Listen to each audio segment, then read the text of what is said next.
Hello everyone and welcome to the Blender 101 class. Today is March the 10th, 2012. This is session number 2. Your lead instructor, Mr. Zach Parrish. Oh, I can't get a better introduction than that. I don't think so. Yeah, that'd be awesome.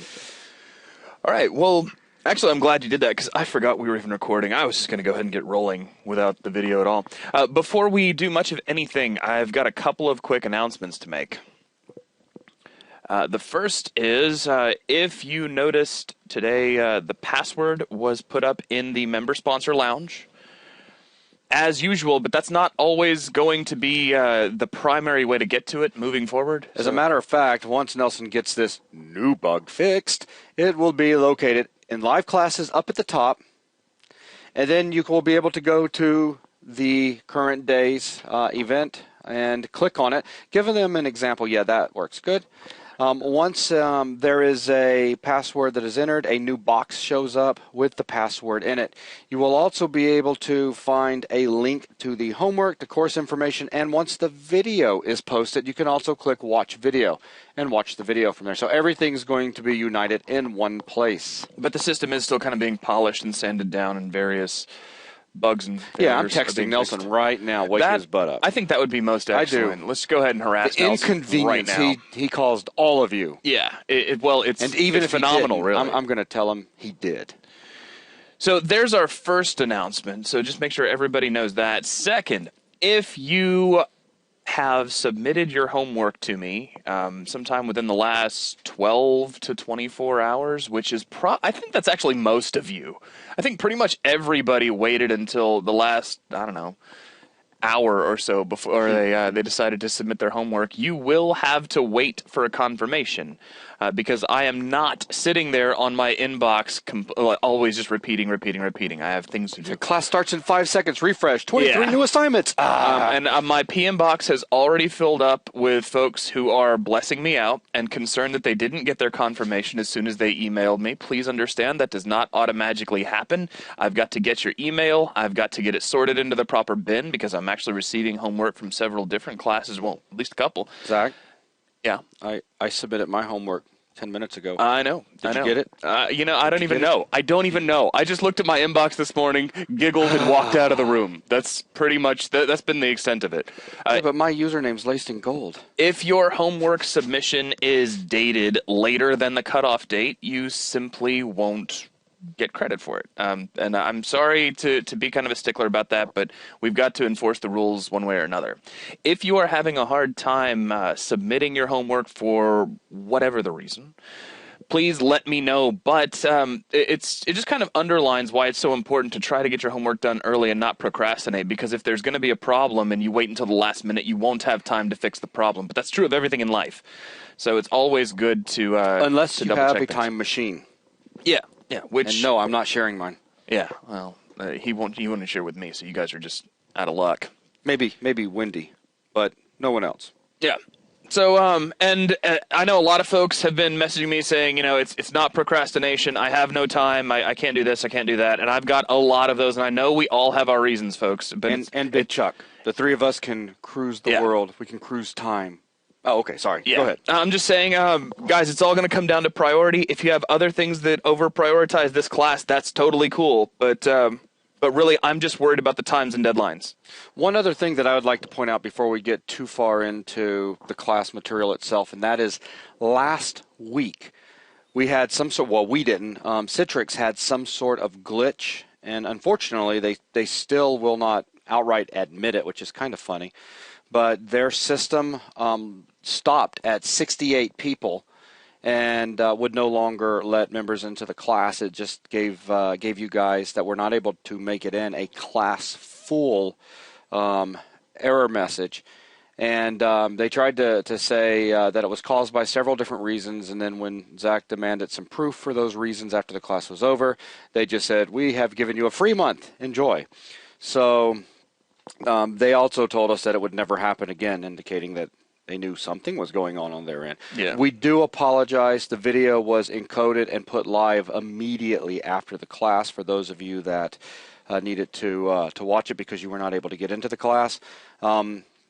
So I just wanted to let you guys know that everyone will be getting attendance for last week, and we do apologize for that. It was out of our hands, but I can assure you that while class was going on, a good bit of the class I was not here because I was downstairs on the phone with their technical support trying to find out why you guys were being blocked. That was not cool. It does seem that coming up, both the Unity game design and the C++ live classes are going to be extremely popular, more so than everything else we've got going on. We're getting hammered with emails and PMs every day about both of those classes. So I'm going to let you guys know we're going to probably handle registration just a little bit different with them, and it will be a first-come type basis. So just keep that in mind. I will let you guys know when we're about to open up registration for them.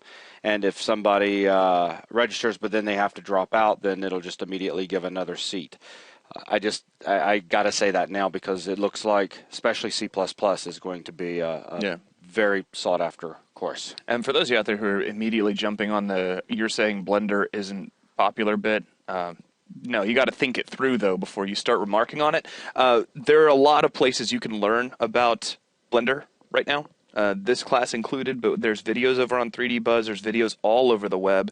It's actually a pretty well-documented program, but C++ learning is one of those things where folks just have a hard time getting into it, and they will snap at any opportunity they get, especially something where an instructor is going to sit down with them and help them learn.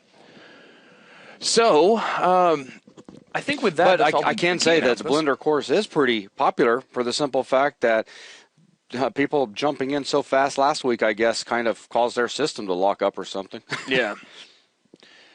So I think that's all I've got for the major announcements. And I think that's everything I needed to say. Thinking.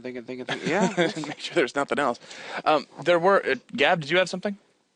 No, I've been staring at this attendee list. Oh, okay. That is sat at 67. Yeah, okay. Well, I got a couple of questions that are already rolling in. Some folks who are already really worried about their assignments because they might have accidentally sent me a blank blend file. You know, I really, really need you guys to stay on top of what you send. Double check something before you actually send it out the door.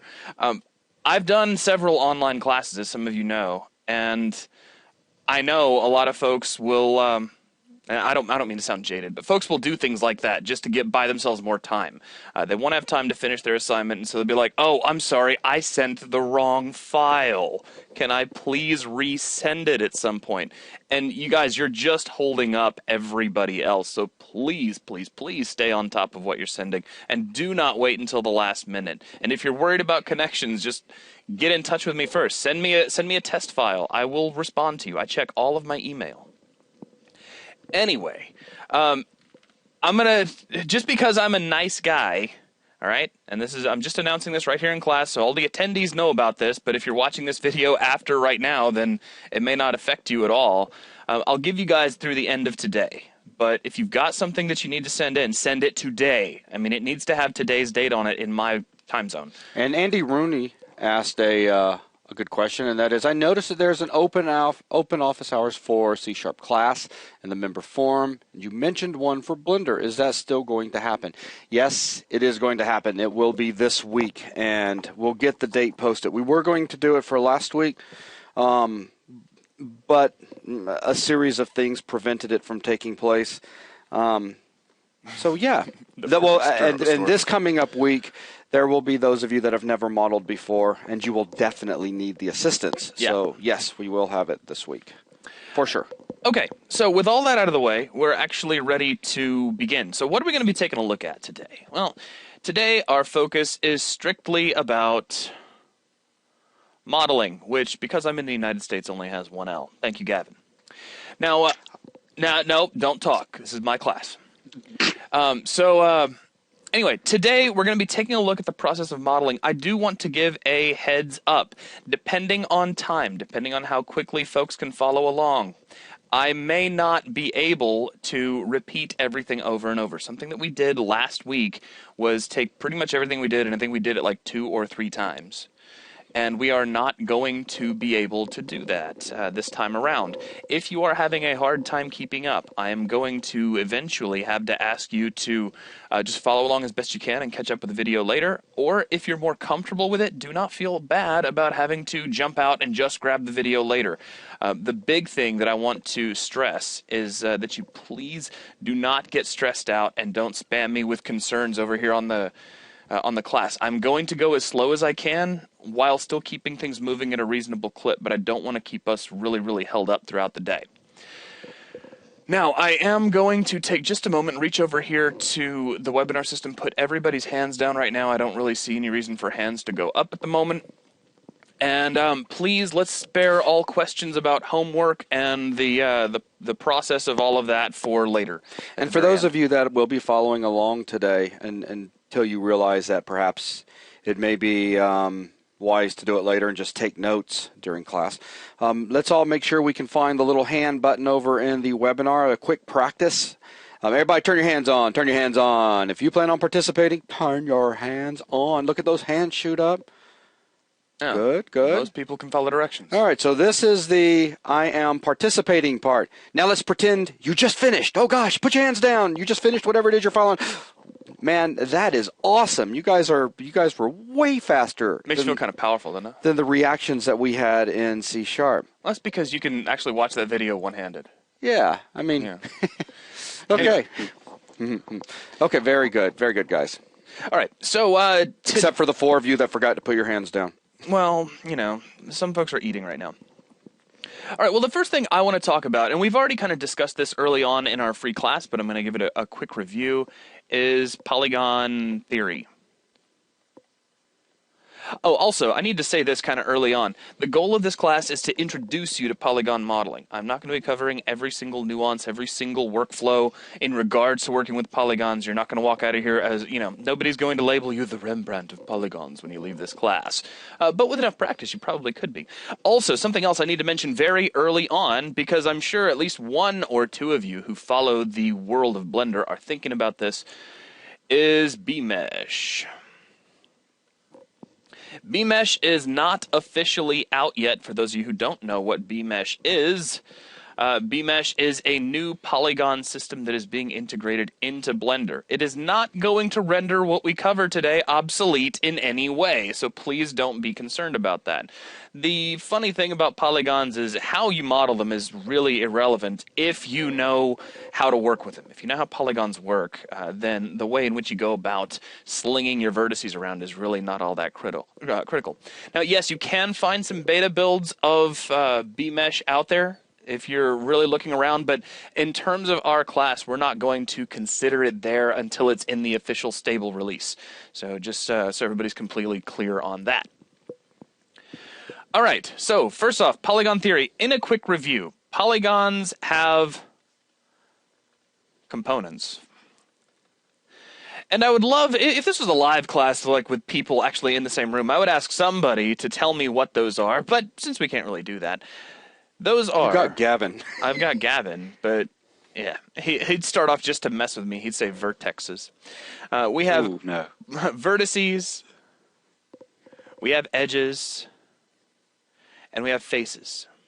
So if I was to create a quick Photoshop-based polygon model, and no, I'm not going to be using any of the extended features. I'm just going to draw one.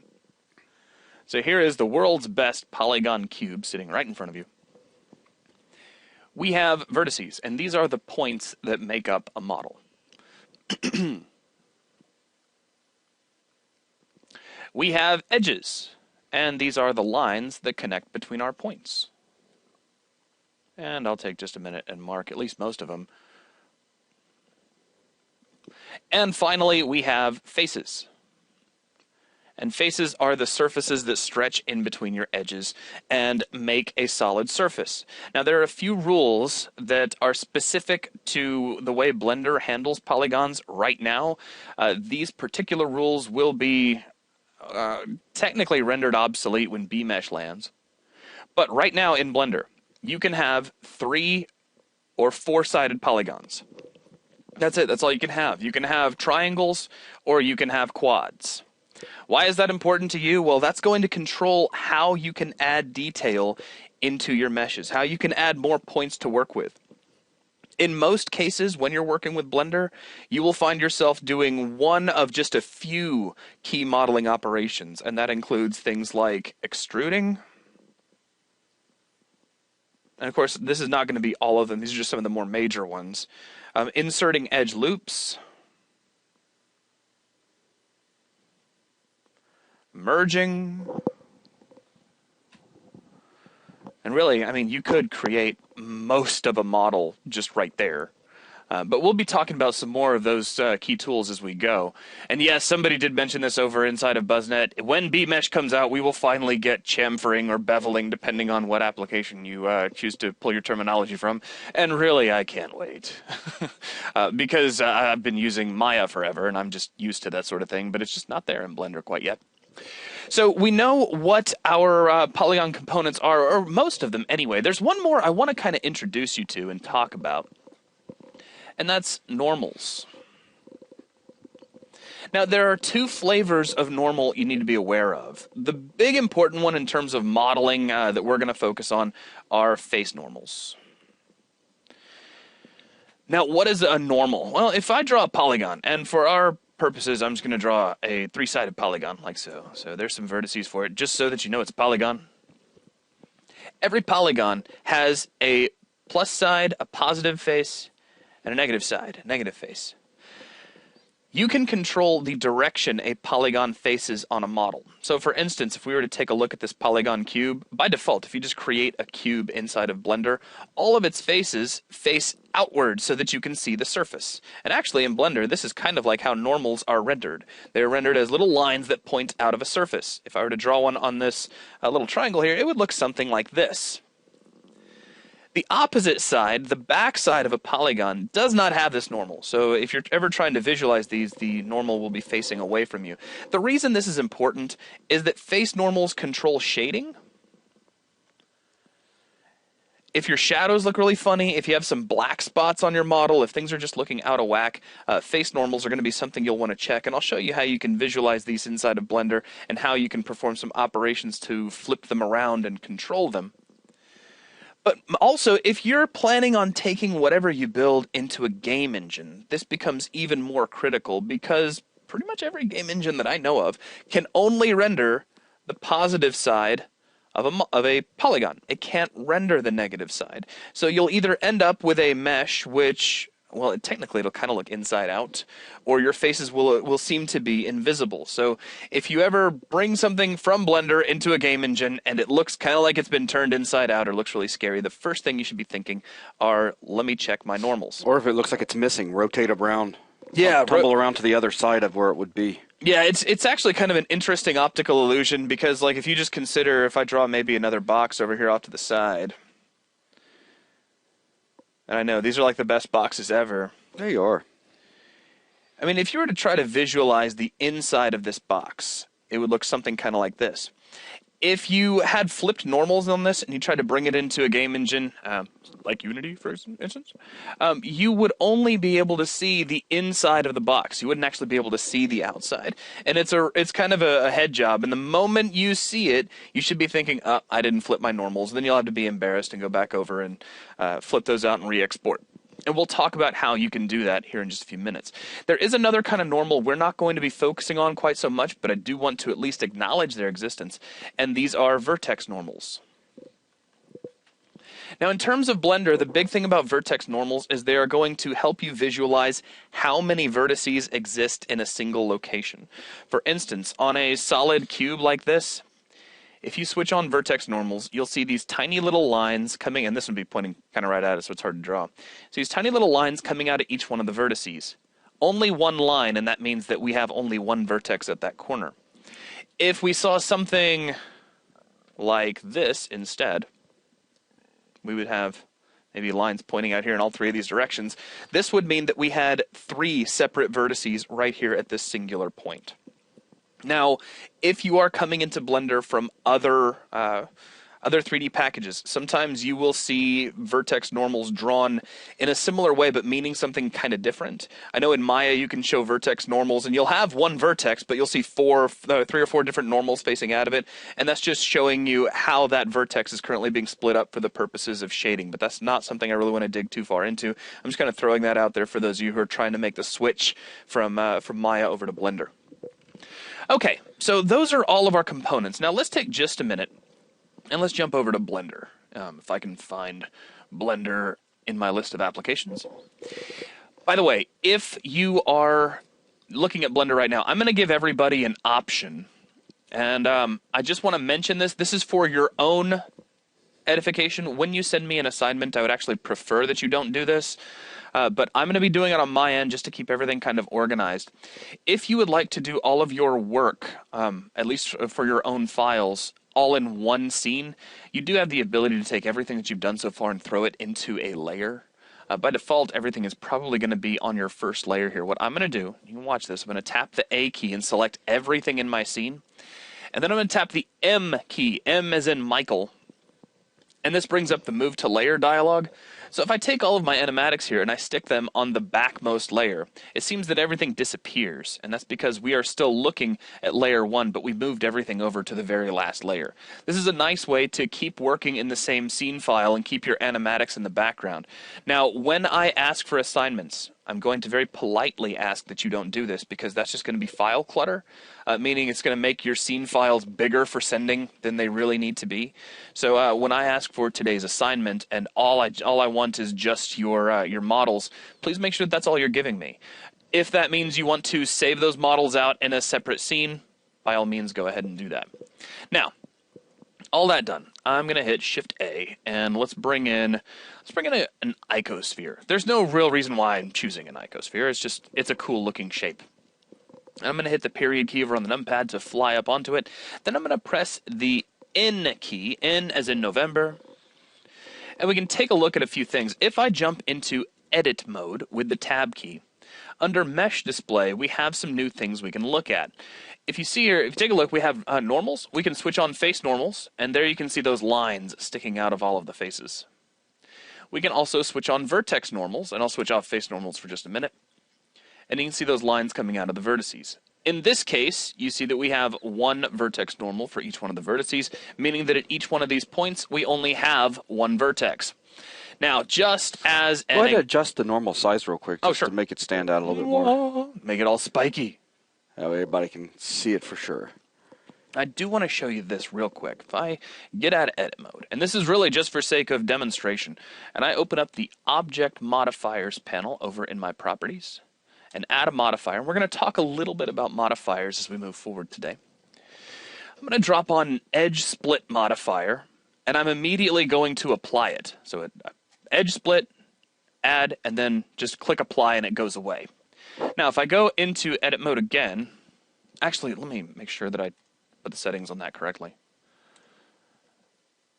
Oh, I need to take my angle and pull this all the way down to 0, and then apply. And I can't apply in edit mode, so click Apply, and there we go. Now, suddenly, this guy looks a whole lot furrier than he was a second ago. Now, why is this? If you were to count the edges at each one of these points, you have 1, 2, 3, 4, 5, 6 lines coming out of each and every vertex. And that's because you have 6 faces surrounding each one of these vertices. So each time an edge leads into this vertex, it's going to get a separate vertex in this point. Now, what did I say earlier about vertex normals in regards to Blender? Each one of those lines designates a separate vertex. It's all stacked in the same location. And I can prove it to you.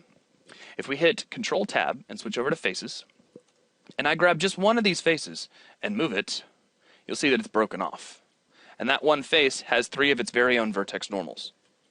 So I just wanted to kind of point that out. Now, I'm not going to keep this. I'm going to hit Tab to go back to object mode and just hit X to delete that. I just wanted to kind of illustrate the point. Now, if I create another surface, let's hit Shift-A again to go back to add. This time I'm just going to add a plain Jane cube. Screencast keys real quick. Yeah, thanks. Yeah, that's one that's going to take us a little while to get used to turning on because it's just not something that we normally do. It's actually already activated. It just I need to switch it on. Yeah. So yeah, thank you very much for the reminder. Yeah. All right, so let me do, and really at this particular juncture, it's not super duper critical because I'm just kind of illustrating theory, but there you go anyway. Let's hit Shift Add real quick, or Shift A, and I'll bring in a cube. Now I'm going to jump into edit mode once more, and under Mesh Display, over in my little Properties panel, I'm going to turn on Face Normals now. Now, if I hit Control-Tab to switch over to Faces, I can grab one of these faces, and I'm going to hit Control-F, and this brings up my Faces menu, specifically for polygons. I'm going to talk a little bit more about hotkeys as we move forward, but I'm going to make a point for these particular combinations. You have Control-V for the vertex menu. In fact, I can show it right here on the screen. So Control-V for vertices, Control-E for edges, Control-F for faces, and then if you tap the W key, you'll get a specials menu. Those are all pretty big, and as you model, you're going to be using those quite a bit, so it might be a good idea to actually jot those down somewhere. Oh, and somebody asked, should we be doing this or just watching? Honestly, I'm going to leave that decision up to you. Some folks learn better by clicking on every single thing I click. Some folks just kind of want to watch and maybe do it for themselves later. I can't make that decision for you. It's however you learn best. Okay, so with this polygon selected, I'm going to hit Control-F and say Flip Normals. Now, if I deselect that face, you'll notice it's like one of these things is not like the others. We've got a face normal poking out of every one of these faces except one. And if I hit the Z key to go into wireframe, and I'll pull my normal size down to make that a little less confusing, you can see what's happened. We have one of these normals facing into the object. Now, let's see, I've got a question just came in. I could not get the AM and put in another layer to work. Okay. Well, right now, the big thing is I'm just illustrating some polygon theory more than anything else, Annie, so that's not going to be the end of the world. But just as a real quick thing, if you're in object mode, A is really just your select all feature. And so I just want to make sure everybody knows. All I did was select A and then press the M as in Michael, and that's going to be your move to layer feature. If you're having a hard time with that, the command should just be move to layer, so you can just type that out after you hit spacebar. Please remember spacebar. Spacebar is your unsticky feature inside of Blender. As long as you know generally what you're trying to do. As a matter of fact, you could just type spacebar and start typing layer, and you'll probably find what you want somewhere in there. So please remember that. Now, all I've done with the normals so far is I just took one of the faces and I flipped them, and that was with Control-F to access my faces menu, and the very first thing is flip normals. Now, the only reason I'm doing this is that sometimes while you're working with a polygon model, as you are adding faces, as you are working with things, sometimes your normals will be facing in different directions, and you always want your normals to be facing outward. As a matter of fact, that is so important that I'm going to jump back over to Photoshop, and I'm going to draw a little arrow over here near face normals. And you are generally, I'm going to say always, but I'm going to put that in quotes, because if you find it's different than that, it's because you know what you're doing and you've decided to do that actively. But always need to be facing out.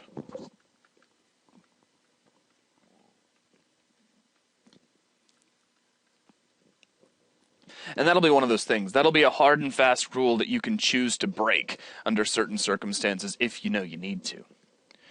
Okay, so that's just a quick rundown of all of our polygon components, all of our key pieces of a polygon mesh. Now, to this point, are there any questions about what I've done so far, or about what's actually going on with polygons?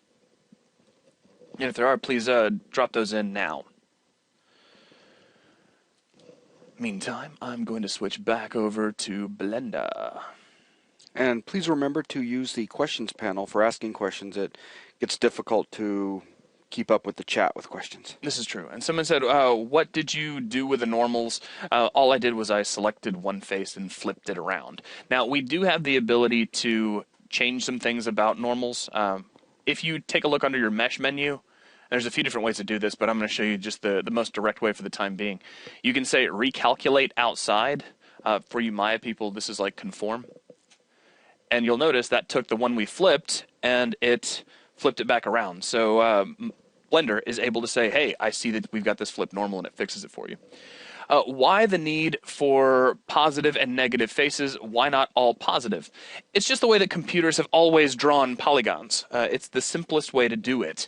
Now, as for the why, that's the way they were designed way back in the day. And if you were to want, I mean, there are some rendering systems, including Blender. Even here's just like the simplest thing in the world to say about that. What if you had a character in a game engine where you're trying to maintain 30 frames per second or 60 frames per second, which is more the norm these days, and the computer was responsible for drawing and calculating shader stuff and everything for both sides of a polygon? That's double the work per character now. So exactly. So it keeps the number of calculations required to know what you're looking at to a minimum. Somebody asked, when you always want to look them out, why can they look inside the cube? To answer that one, Zach said a second ago that for those of you that get to a point to where you're not always pointing them out, he's just going to trust that you know what you're doing. Right. Because you will end up in situations where you're going to need to flip normals. Or some tools that you use may accidentally flip a normal in the wrong direction. Or if creating polygons, depending on the direction in which you create the polygon, the normal's pointing the wrong way. There's just so many different scenarios. This is one of those things. Like, for instance, if you were making a game room, like a room inside of a video, for a video game in particular, and you were maybe basing it out of a regular box. Mm-hmm. You'd want to start with a box and flip the normals all to the inside because you're expecting somebody to be standing inside that space. Yeah. So out kind of becomes relative at that point. Out is actually inward relative to that box. And that's one of those things where as you start to work with normals, you'll get a lot more use. And these are all very simple descriptions right now and reasons. As you become more adept with modeling and as we get further into tools and all, then and technique, then we'll be exploring other reasons that get a little more technical. Right. Now, somebody did ask if you can turn off back faces inside of Blender. I've never done it, I'll be honest with you. As for whether or not you can do it, because I've never done it, I'm not going to say. I got another question. It says, Zach, I can't find the menu mesh display in my Blender. Please make sure you're in edit mode. If you're in object mode, it won't actually be there. You'll just see regular display. So if you jump over to edit mode, suddenly you'll see mesh display buried in your menu, unless it's collapsed, and then you just need to look more closely. And then there you go. I guess that's everything. So with that, let's go ahead and move on to the next topic of discussion. So I'm going to go ahead and just hit X and delete this out. And I'm going to add a new piece of Polygon hardware. Let's hit Shift A and I'll bring in let's do a UV sphere this time around. And I'll hit the period key to kind of frame up on this. I want to talk a little bit about selecting components, because as you are modeling, this will be one of the bigger things you need to do, and it's one of those things that eventually you're going to have to take for granted. You're going to need to get so good at selecting components that you just don't think about it anymore. What's this? Now, remember, guys, I don't know Blender at all. What's this icon right here? Oh, that's a clip with depth buffer. Well, let's see. I think that's only going to show what you have selected, but honestly, I don't remember. Sorry, I was just curious. I don't want to interrupt. It's all good. And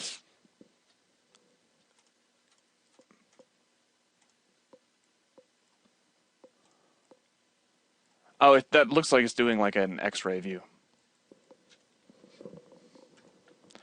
All right. Let me jump back over here real quick. Sorry about that. I was just curious. And let's talk a little bit about selecting our components. So the first selection capability that I want you to be aware of, as I turn this back over to solid shaded, that's a long way to say X-ray, isn't it? Limit selection to visible clip with depth buffer. That's like a programmer's description. All right. The first selection key set that I want you to remember, and you've already been using it. Hopefully at some point you forgot that you're even doing it. That's Control-Tab to allow you to select different entries in your menu. So please make sure that you're used to that. And once you get the hang of it, it should just be a real quick Control-Tab-V for vertex, Control-Tab-E for edges, and Control-Tab-F for faces. That's going to be one of the bigger ones you'll have to get the hang of if you haven't already. And hopefully you're kind of well on your way. Other selection keys. Holding down Shift allows for toggle selection. So while you're looking at any given component, you can just hold down Shift and select more of them. Or if you click on them again, you can select less of them. And that's true of vertices, edges, and faces. Now, something else I do want to mention is you have a series of selection tools that can make things a little bit easier on you if you hold down Control. And if you're using Blender's default mouse configuration, this will be left mouse, but because I switched my left and right mouse selections, I'm actually using right. So if you hold down Control and use the appropriate mouse button, you have a lasso select tool, which is very handy. Please understand that you are not going to be able to select through a mesh that is drawn solidly. So if you tap Z to go into wireframe mode, you can then select through a mesh, like so, and that's going to select both sides. Where if we weren't in wireframe mode, and I do the same operation, you're only going to get one side. So definitely keep that in mind. Now, another handy selection feature that you can throw out is box selection, and that's if you tap the B key, and then you can just drag out a marquee selection box. Most handy if you are in an orthographic view and you know you need to select right along an edge. So for instance, I can come into the front view, and I did that by tapping the 1 key on my numpad, tap the B key, B as in box, and you can just drag out a box and make a specific selection.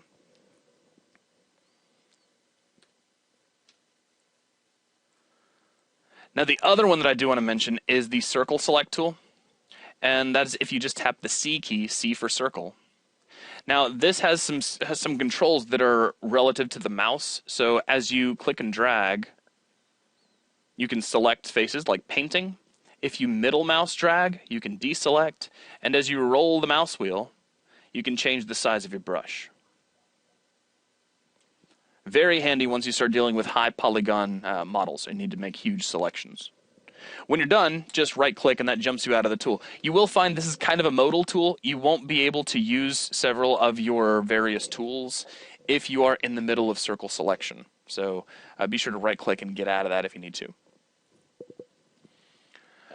Somebody had a quick question. Do user preferences change when you're in a new layer? They shouldn't. All right, so with that, let's go ahead and jump out of there.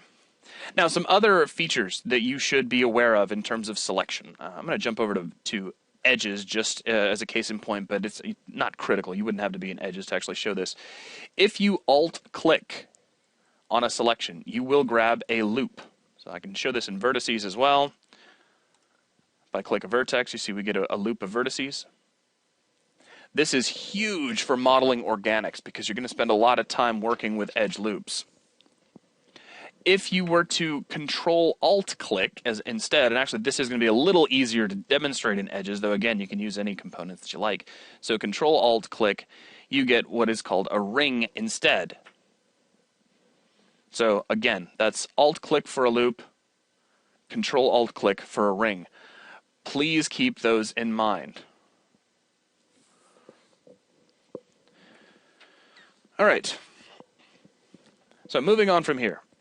Oh, I do want to mention, when you're doing edge loops and edge rings, if I just kind of deselect real quick, if you hold down Shift, you can start adding to your selection, which is very nice.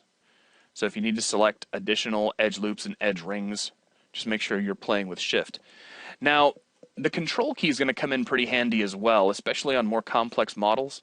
Control is going to allow you to make contiguous selections. So for instance, if I select this edge here, and then I just move over to this edge and hold down Control and click, Blender is going to go ahead and select all of the edges in between, which is very convenient.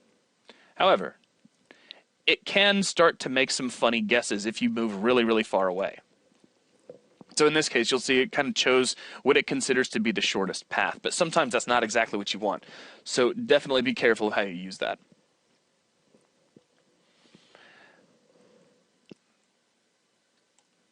Now somebody just asked, once an edge ring is selected, can you then select all those loops? I haven't ever worked that way, but you can do some conversions, which I'll talk about here in just a second. Now those keys, once again, for those of you who need them. Alt-clicking is going to select an edge loop. Control-Alt-clicking is going to select an edge ring. Remember, you can add Shift as a modifier to keep on selecting stuff. And then Control clicking is going to select contiguous edges. Basically, it's going to complete a selection from where you start to wherever you finish.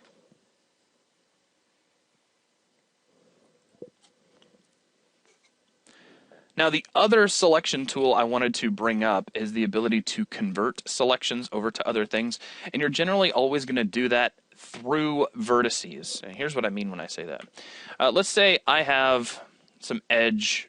Well, let's grab an edge ring, just as a for instance. So I'll do Control-Alt, and I'll click on this sort of equatorial selection of edges all around here.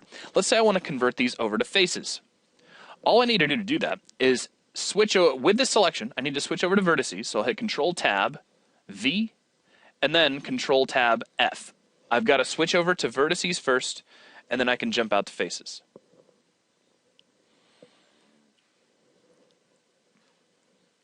So, there's just a quick thing over selection. Are there any questions at this point? Gonna make sure before we go on. And how do you box select? That's with the B key, B for box. So you're just going to tap B, and you'll get a great big crosshair, and just drag out with your mouse, and that'll give you a box.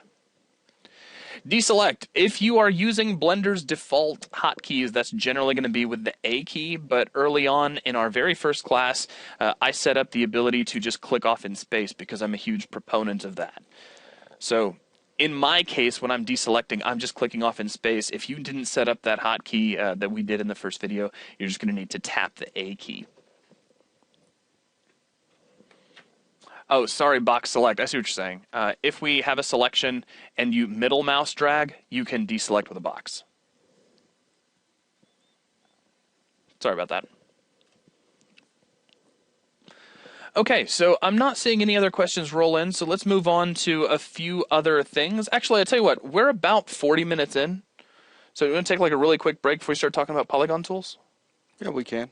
All right, so what I'm going to do is take a really quick 5-minute break, and then when we come back, we will move on to our next topic, which is going to be to look at some basic Polygon tools. Okay. And we are resuming. During the break, a couple of people did throw in some things about various selection methods, and I haven't, of course, covered each and every single way in the world you could select stuff, but I will go ahead and mention some of these. Somebody did say that you could hit Control plus and minus to add selections, which is pretty handy, but another one that's even cooler in a lot of cases is the ability to hit Control L to grab all of your linked faces. Now, because I only have one object in the scene right now, it looks a whole lot like that just selects all, but let me show you something. If I am in edit mode, and this is the key here, folks, if you are in edit mode and you hit Shift-A to add a new object, so I could add maybe, I don't know, a cylinder, which I'll just kind of move off to the side, and I'll hit Shift-A again, and this time I'll add a cube, and I'll move it off to the other side, and then I jump out. Monkey. Let's not do that. Then I can hit Tab again. And this is going to take me back into object mode. So what I have is a single object made of 3 individual parts that are not connected. They are not linked to one another in any way. Now we can start to see where select linked is going to come in handy. I can hit Control L, and it's only going to grab those components that are linked to whatever it is I have selected, which is very, very cool. And again, there are all kinds of other interesting tricks that you can use for selecting. But these are some of the big key ones that I want you to be familiar with as you move forward.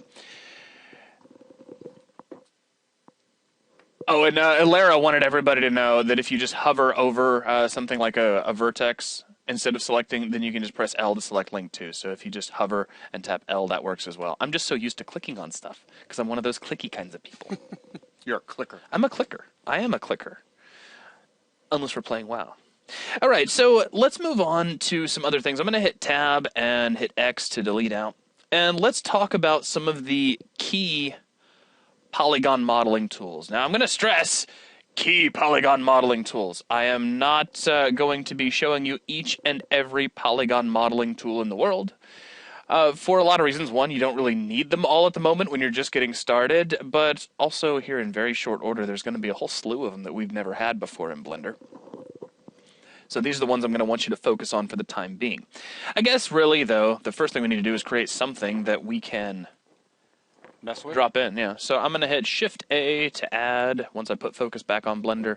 And let's bring in a cube. Cubes are great for messing with in terms of polygon modeling because you can really destroy them very quick and easy. First, what do you think the most common modeling tool is? Okay, maybe not the most common, but what's the first modeling operation you ever show anybody? Do you think? Yeah, Gavin. Deflection? Oh, Too late, be quiet. Extrude. There you go. Or loop cut. No, well, loop cut... With Blender, it could be loop cut, you see. Loop cut would be a close second, but we're actually going to start off with extrude because it's so easy. Now, I do want to mention, you can extrude all three of the components inside of Blender. You can extrude vertices, you can extrude faces, and you can extrude edges. What I'm going to do just for starters is I'm going to select face and tap the E key for extrusion. And there you go. We just extruded. Now, what does an extrusion do? It takes your selection and it moves it away and it connects it back to its original location with brand new geometry, which is very handy. So if I do it again, we can hit E, boom, like so. I can grab another face, hit E, extrude again, once more, and then maybe click over here and extrude this all the way down. So really quickly, I've made a shape that was more interesting than it was 4 seconds ago. Now, hopefully at this point, everybody has seen an extrusion at least once or twice. I mean, if you followed our little one-off class, you already saw those. But there are some more things that you can extrude. As I mentioned, we can extrude all of our different components. And this is pretty huge because not all programs out there can do this sort of thing. I'm going to grab this face and hit the X button to delete it. Now notice something. When you try to delete a component inside of Blender, Blender wants some clarification on exactly what it is you're trying to delete. Are you trying to delete vertices, edges, faces? Are you trying to delete everything? Are you trying to do just edges and faces, only faces, or this particular edge loop? Well, I only want this face to go away, so I'm going to select faces. And of course that puts a nice little hole in my geometry. Now in this case, I'm just illustrating that we can switch over to vertices. So I'll hit Control-Tab, V, switch over to vertices. I can grab a vertex, and I can hit E, and I can extrude that out. And we have a floating edge. Now, this is not ideal in the sense of wanting to leave this in place for a render. As a matter of fact, if I hit Tab, we just have this weird floating edge, which is not going to render out at all. If I press F12, it's absent from our view, and that's not so hot. But the cool thing about being able to do this is if I grab another one of these vertices and I hit E, extrude this out, so it looks like I have a couple of antennae. Watch this. We can switch over to edges, so I'll hit Control-Tab, switch over to edge, and if I grab these two floating edges, I can actually make a face in between them with the F key. And Jim just asked, it defaults to double-sided. The answer to that is yes. So yeah, geometry in Blender by default is going to be double-sided. It's just when you take it out of here, especially into game engines, that you're going to notice that those face normals are going to be critical to make sure they're all pointed toward the outside of your object. So once again, just to kind of keep everybody up to speed with where we were, I'm going to hit Control-Tab, switch over to vertices. I can grab a vertex, extrude it out, switch back over to edges, grab any two edges, tap the F key, and add some geometry between them. Now that's not all I can do either. I can grab an edge and I can just extrude an edge. So I just tap the E key and drag out and I've extruded an edge.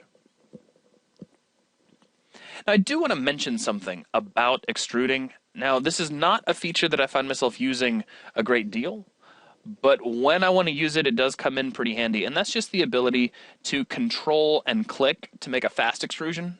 Basically, Blender will automatically extrude to the location of your mouse. Now, in perspective view, that can get a little messy.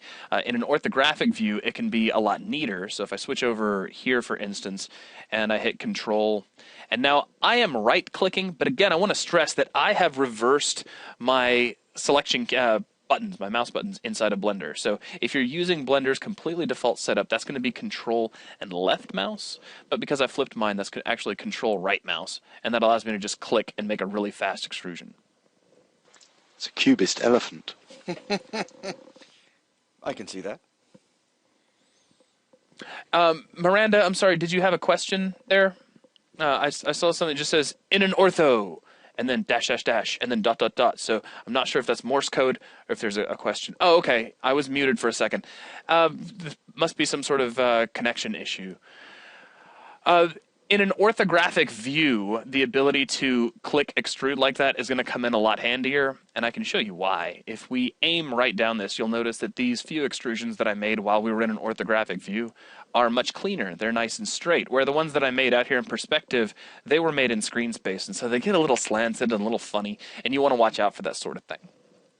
So it's a neat feature, but it's one of those ones where I'll be honest, I don't use it all that often.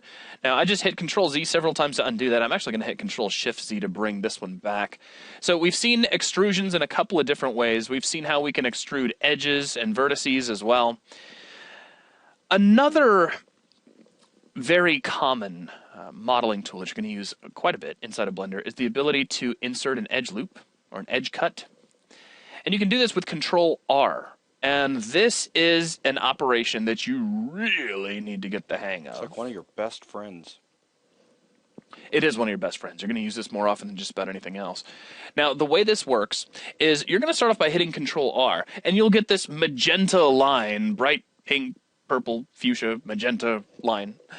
And this gives you a suggestion for where this edge cut is going to be placed. And really it's going to be perpendicular to whatever edge you happen to be mousing over, and it's going to do its very best to go all the way around your object, as you can see here. While you are in this kind of suggestion mode, you can roll the mouse wheel to add some more cuts. So if you know you need a whole lot of detail, you can add that now. In most cases, I find myself only adding one edge at a time, but every so often, I need more edges. And the neat thing about doing this is you will always get edges that are nice and evenly spaced. So make sure to remember to roll your mouse wheel if you need nicely, evenly spaced edges. When you're happy with the number of edges you have and which edge they're going to be based off of, so let's say I want to go around this leg of my shape, then I can click the mouse. Now, I'm not letting go of the mouse. I'm actually clicking and holding. While you're doing this, you can drag this edge to a specific location.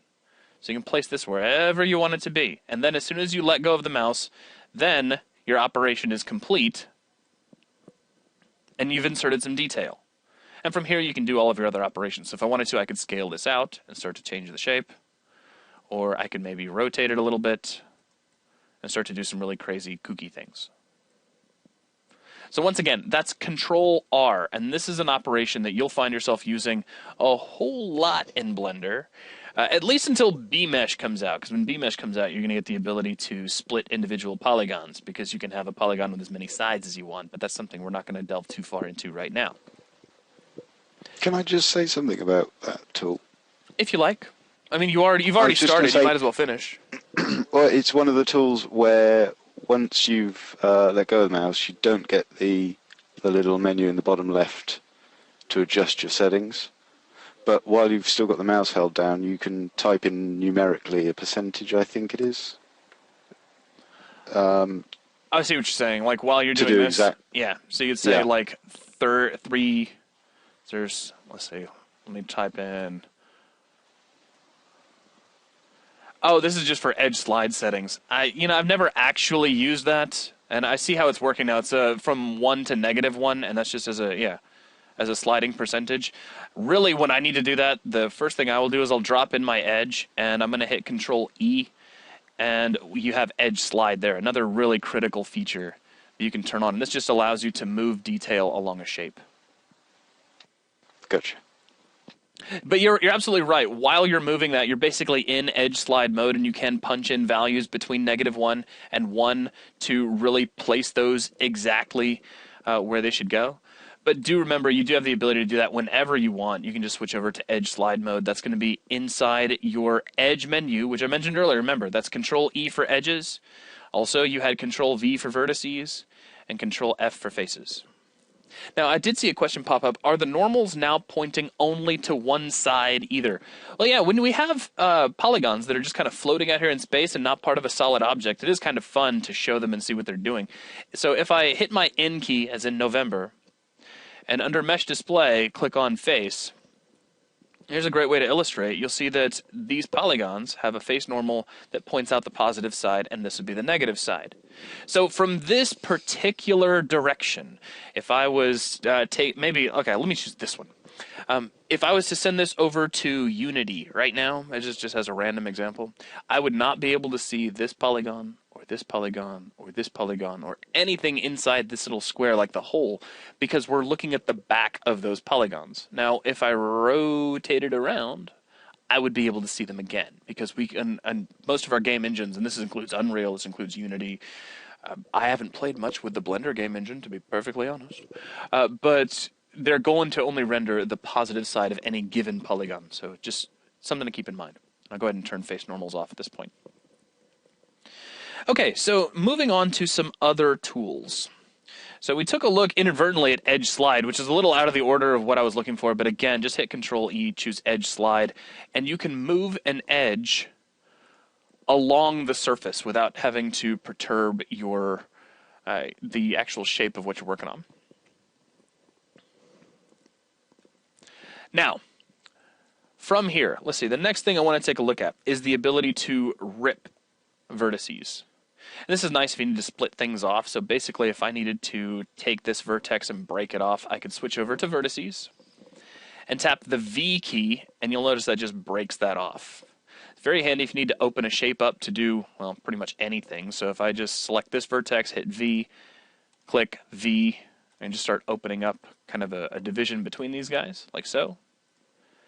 Now, I do want to mention the direction you first move the mouse when you are performing this operation is going to control how the rip happens. So, for instance, if you note this vertex, if I tap V and I move up, and it looks like it detected kind of a sideways stroke, so it's like kind of very, very delicate in this case. So I'm going to have the mouse underneath, and you'll notice I'm pulling down this time. And I'll undo that. If I put the mouse over here to the side and hit V, you'll notice I'm pulling in this direction. So mouse placement is going to be critical. Let me actually demonstrate that right here. So again, mouse underneath, hit V and pull down, and you see where I create my seam. Right click and undo. Mouse off to the side, hit V and move, and you see I've pulled in that direction. So it's paying attention to where your mouse is when you do a rip. So let me go ahead and right click and undo that. And if actually, let me undo, and I'll start over here. I'm just going to rip all of these out. Like so. You can see you just split that off. Very handy if you need to break something off of your mesh for any given reason. And there's other ways to do that too. Not to go into each and every tool out there, but hey, I do want to show this. If I switch over to faces, for instance, and let's say, I don't know why, maybe just for sake of argument, that this particular part of the mesh was something that I was just really keen on playing with. You can make a selection and hit the P key, and this is going to bring up the separate function. If you can't remember the P key, all you have to do is remember the command. Like anything else in Blender, you can type spacebar and just start to type out separate, and there it is. And you're going to get a little submenu that says, okay, what exactly do you want to separate? Do you want to separate the selection you've got? Do you want to separate by material or by loose parts? Now, a loose part is, if you remember earlier, we had our sphere, we had our cylinder, and our box that were all part of the same object, but they were individual parts. We can separate based on that if we really want to, but I'm going to choose selection. And now you'll notice we're no longer seeing our components on this part of the model, and that's because we have two individual models at this point. So if I jump back out to object mode with the tab key, I can select each one of these and move them all separately. Now if at some point I decide that's not what I wanted, or maybe I'm done modeling these separately and I need to bring them back together, I can select them both and hit Control-J for join. So Control-J. And somebody wanted to mention in there that V plus X, Y, or Z to split in direction also works. That's a combination I've never really used. But mostly when I'm modeling, I'm one of those more kind of intuitive modelers, which architects hate that about me because they want everything to be super precise. So if you need to split along a particular direction, you can use X, Y, and Z while you are doing your ripping. Okay, so we've got the ability to break things off into separate objects and to bring them together, but something we haven't talked about quite yet that's going to be pretty handy is the ability to merge vertices back together. That's going to be a huge one. Let me go back over here into edit mode. And now we did earlier talk about the ability to add faces back in. So if we started there just as kind of a precursor to merging, we can grab two edges, for instance, and tap F. Another very important one. Yeah, so if I rip things apart and I just need to add some detail back in to kind of close that gap up, just grab two edges, hit F, and do that all the way down, and now I've got a much more interesting shape. But you also need the ability to merge stuff back together, so I'm going to switch over to vertices for this example. And we'll grab a vertex, hold down Shift and grab another vertex. And your merging is with a hotkey combination of Alt+M, M as in Michael. So when you do this, you'll get a menu that pops up, says at first, at last, at center, at cursor, or do you just want to collapse, which would be most handy if I had a whole lot of vertices selected. So at first is going to jump us to the location of the first thing I selected. At last, obviously, to the last thing I selected. At center divides the two, and those are your big ones right there. At cursor, in this case, is going to be pretty useless, but we could do it anyway just to show how it works. Just going to merge those vertices together at the location of the 3D cursor, which we don't really need right now, but if you are really utilizing the position of your 3D cursor, that is very cool, so I'm not knocking it. I'm just saying in this case we don't need it. And then collapse is going to look just like at center for the time being. Actually, is it? No, in this case it won't. Let me see. If I grab... I think an edge is probably going to be the best way to show off collapse. So if I switch over to edges and grab this edge and do Alt+M and hit a collapse, then it'll just, you see how that crushes everything together. Now we still have some holes here, so what I'm going to do real quick is jump over to vertices, and this should be kind of fun because I'm taking 3 and merging them into 4. So we'll grab these two, hit Alt+M, and we'll go at center, and then at center, and then this one will also go at center, so Alt+M one more time. And then we can merge this guy in either of the two directions, or we could switch over to edges, grab here, here, and just tap F. And fill all that back in. It's modern art. It is modern art. I mean, I'm ready to get a job at a gallery right now. How do you redo because you hit undo too much? Control-Shift-Z. So it's kind of the same combination that you saw over in Photoshop if you're a Photoshop user. Is Blender smart enough to not create two edges at those seams? I don't think I follow your question.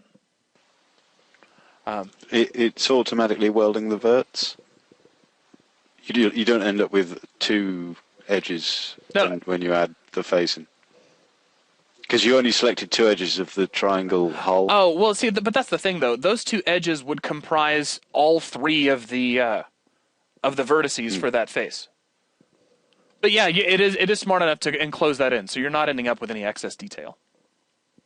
So yeah, so I'm glad you were able to. I'm sorry I missed that, but yeah, there you go. It is going to automatically weld that in, and you can double check that. If you switch over to vertices, just kind of an interesting trick about the way Blender works with selections.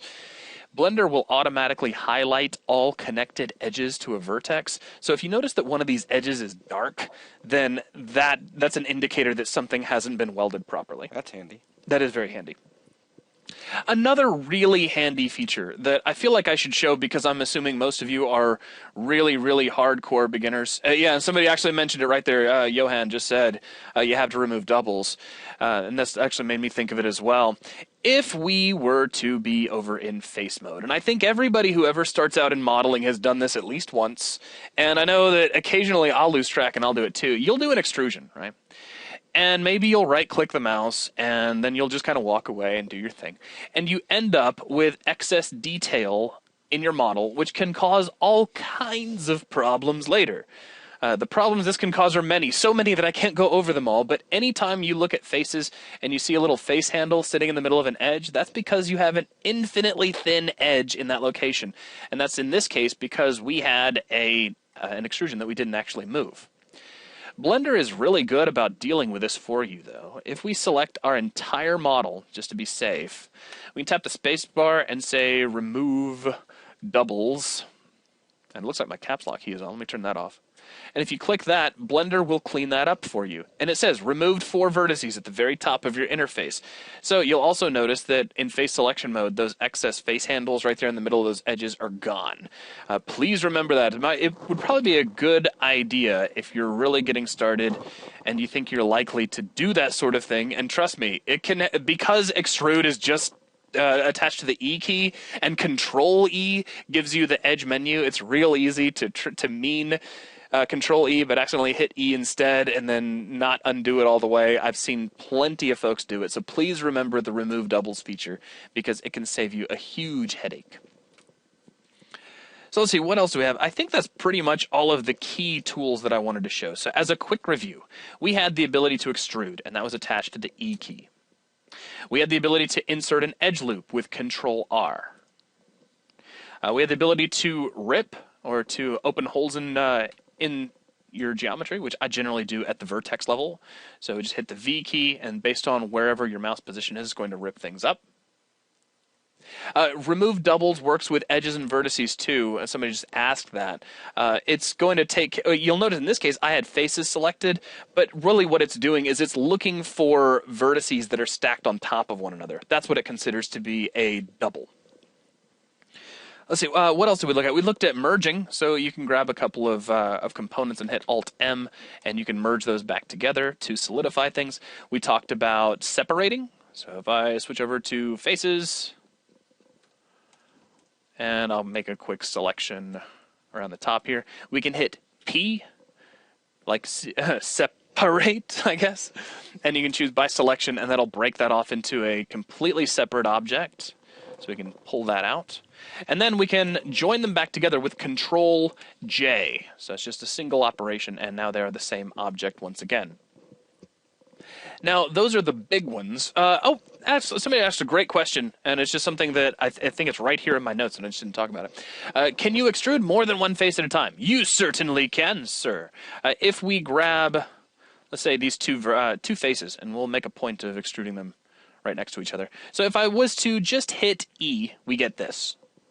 But sometimes you don't want that. Sometimes you want those faces to jump out individually and go in their own direction. Now make sure you note this, all right?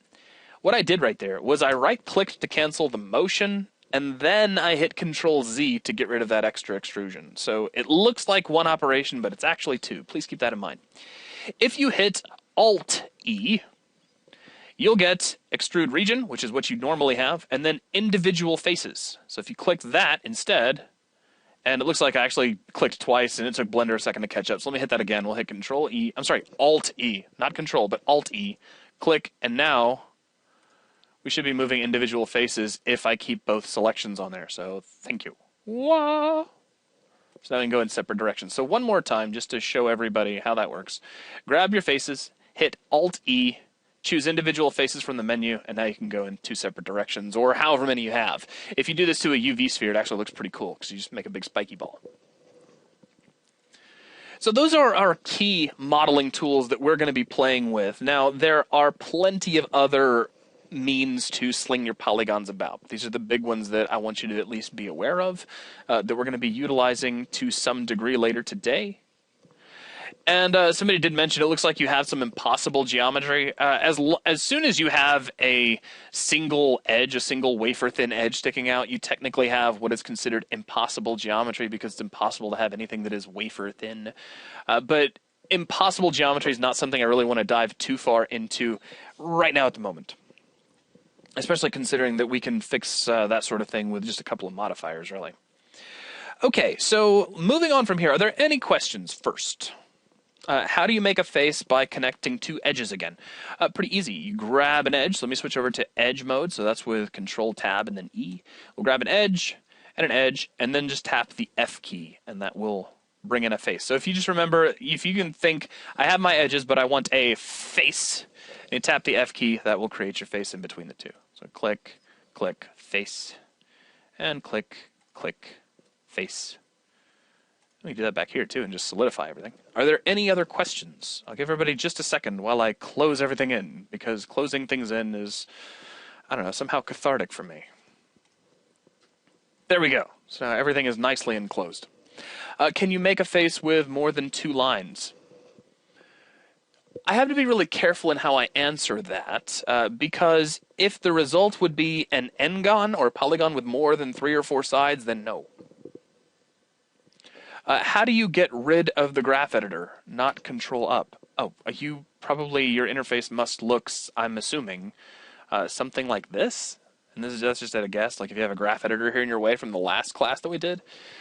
Take your diagonal lines in the lower left-hand corner in the interface and drag them down. You're going to get this arrow, which is going to say, hey, which of these windows do I want to collapse? So bring that arrow into the graph editor, let go, and there you go. And I do want to mention, if you're having a hard time navigating the interface and things like that, please, between now and the next class, set aside some time and watch the Blender Fundamentals videos. They will make your life a whole lot easier, or as many of them as you can, especially this stuff involving the interface. Can you extrude each face for that entire object at once just for fun? No, Mr. Preston, I can't. It would ruin the artistic Ruin it? Yeah. Or make it better. I call this Space Cat. All right, so I think that's everything that I really wanted to cover in that regard. Now, the next thing I have on my list are some shortcuts, and most of these we've already seen at this point. I've even talked about some as recent as today, but if you have pen and paper and you're pretty new to using Blender, it'd probably be a good idea to write these down. We have, first off, our component menus. And that's going to be with Control-V for vertex, Control-E for edges, and Control-F for faces. That's just a quick review. So remember those.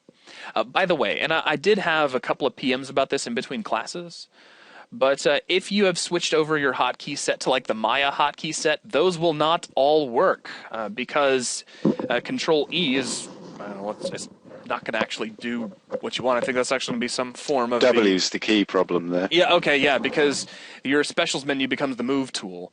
So please understand that just to keep everybody on the straight and narrow, when I start slinging out hotkey combinations, that's assuming that you're using the default Blender hotkeys and not some special combination of hotkeys that's like an alternate form of any kind. All right, so some other hotkeys that we've talked about, and there have been several. We talked about Control-R for inserting an edge loop. I'll just go ahead and right-click to cancel that. We talked about using the P key for separate. We talked about Control-J for join. Another one that we haven't really looked at, I think, today, but is pretty important, is using the snap menu to either move your 3D cursor around or to start snapping objects. If you hit Shift-S, you get your snap menu. And of critical importance just in your day-to-day is the ability to move the 3D cursor around to a given location. So you can move it to a selected object, to the grid, to the active object, or to the center. Now, center is going to be to the origin, so that's going to move it back to 0, 0, 0. But you can do other things as well. So if we switch over to vertices and I grab this vertex and I hit Shift S, I can move the cursor right to that vertex if I need to do that for any given reason. So do remember Shift S and definitely get used to doing that. You can also do other things as well. So if I put my 3D cursor kind of floated out here in space and I have this vertex selected, I can hit Shift S and I can move the selection to the cursor. So I can snap in that way. This is very useful if you need to move a particular component to a given location, because it's kind of a two-part process. So if I guess as a case in point, if I want to move this vertex out to this vertex, I mean, if I select them both and hit Shift-S, I'm not going to get anything to really help there. So what I'll do in these cases is I'll say, all right, where do I want this to go? Shift-S, move the cursor to selected. Grab this guy, Shift-S, move the selection to cursor. So it's a two-part process. And you have to remember how that kind of works, too. That's kind of like using your 3D cursor, like pointing your finger at somewhere in your 3D scene and saying, this is where I want to go, and now I want to go there. So it's kind of a two-part process, but definitely something to keep in mind.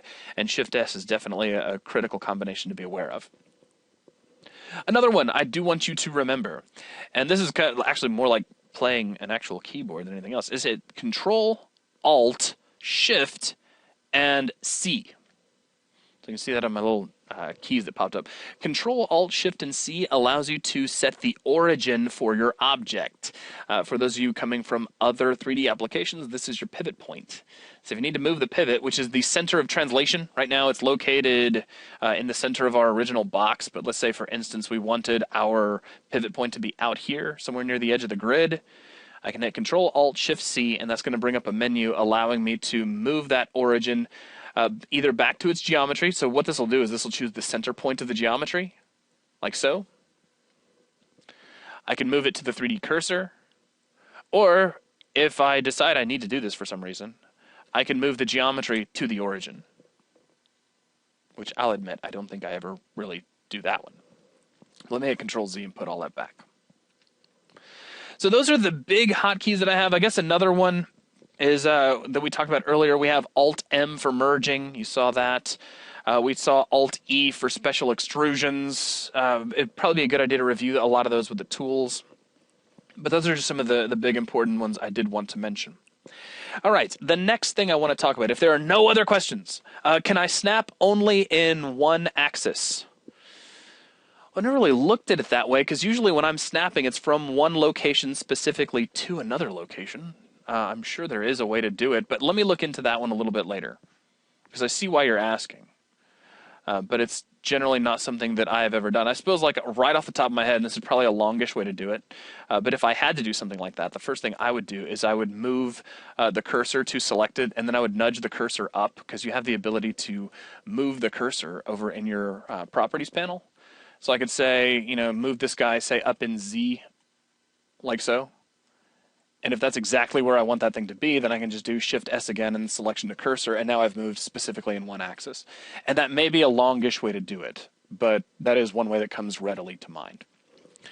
Okay, so with no other questions, let's take a quick look at proportional modeling. Now, this is a bit of a review, because we have looked at proportional modeling a bit previously.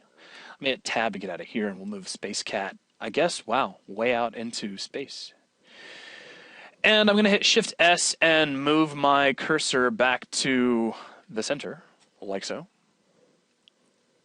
Let's hit Shift-A, and we will add in, I guess we could do a UV sphere. And I'll just kind of frame up on this. So proportional modeling, it's kind of like soft selection for those of you who are Maya people. And forgive me for throwing out all the Maya references. I've just been using Maya for a really long time, so it's easy for me to make those kind of references. You can turn proportional modeling off, or on and off, with the O key. And that's not an easy one to remember. I guess you have to remember proportional. So if you tap O, you're toggling this on and off. If you hit Shift-O, then you are switching the type of curve you are using to move your objects around. So if you come down here in your interface, over in the bottom of your 3D view, by default, you got the ability to turn proportional editing on and off, or you can set it to enabled and connected. We'll talk about those in just a minute. While it is enabled, you can choose the type of fall off that you'd like. And by default, I believe this is going to be set over to smooth. And here's how this works. If I grab something kind of close to the equator here, and I want something I can pull out right down the x-axis. Now currently it looks like I'm moving the entire sphere, and that's because my proportional size is actually significantly larger than the object I'm moving, and you can see that in the bottom of my 3D view, right there in the menu. It says proportional size is 8.14. While I am moving, I can roll the mouse wheel and change that proportional size, which is actually drawn in the viewport as a radius, which is very, very handy. Now you can punch in numbers to change that, though generally I find that the mouse wheel is a much smoother way to handle that.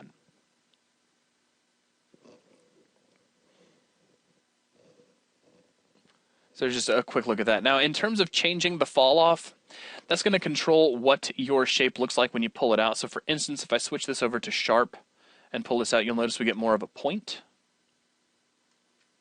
Or we can do something like a constant, which will give us a nice flat surface. And again, just switching between those is with O to turn it on and off, if my focus is here in my view. And then Shift-O to change your fall off. And I do want to point this out just because it is kind of cool. You do have a noisy fall off, which just gives you a whole bunch of jaggies. So if you need to add some random noise to a surface, that is a pretty quick and easy way to do it. Now, Proportional editing does have two modes. It has connected and enable. Enable is actually going to be based on a true three-dimensional radius. So if we, actually, let me show this in a slightly different way. I'm going to get out of here. I'm going to delete out this sphere because we don't really need it for this example. And instead, I'm going to bring in a plane. So that's with Shift-A and choose a plane. I'll scale this up. Now, this is going to be pretty similar to what we did to create our ground and our animatics in the previous lesson. So I'll go over to edit mode, and let's see here. If I just hit W, I can subdivide this, and we'll just crank that up. And let's see here. If I hit W again and subdivide one more time, we get so many faces that it's kind of ridiculous. But it does allow me to illustrate my point. Now, I did have a couple of questions that have come in and said, is there a way to see how big your model is? For example, your model in relation to an average human height. To do that, you're going to have some sort of correlation in mind for what a Blender unit consists of, because a Blender unit is just a Blender unit. It is its own thing. Nevertheless, if we are in object mode, not edit mode, we have the ability to see the dimensions of this object. So in X, it's 15, in Y, it's 15, and in Z, it's nothing. Now, you can make the correlation yourself if a Blender unit is equal to a foot, or if it's equal to a centimeter, or if it's equal to a hand, if you want to use like a really archaic form of measurement. So really, that's just kind of up to you. Like if you decide that Blender units are feet, then this would be 15 feet, or about what, a little less than 3 times the size of an average human being. Now, somebody did say, I have done something weird where I now can't zoom in very close to my objects. Shift and middle mouse is moving really slow. When that happens, generally the first thing I will do, and it's usually just a navigation, we'll call it a feature, select another object and just hit the point key over on your numpad, and that'll kind of reset things, I have found. Now, back over here real quick. Let me jump over here. So we've got this guy subdivided like crazy right now. And if I start to pull this up and roll my mouse wheel down to increase my size, you can really see how that adds some very cool looking noise. The other neat thing about working with this is it does allow you a really nice way to get the hang of how each one of these fall off curves actually work. So I guess we wanted something like would be atop a minaret and a mosque. Of course, that's a really quick way to do that. So that's a quick look at proportional modeling. Now, the next thing I do want to mention is if you don't want to... here's where I was. I was looking at enabled and connected. So enabled is going to be a true 3D radius. Let me switch this over to smooth, because to me it's just a little easier to show.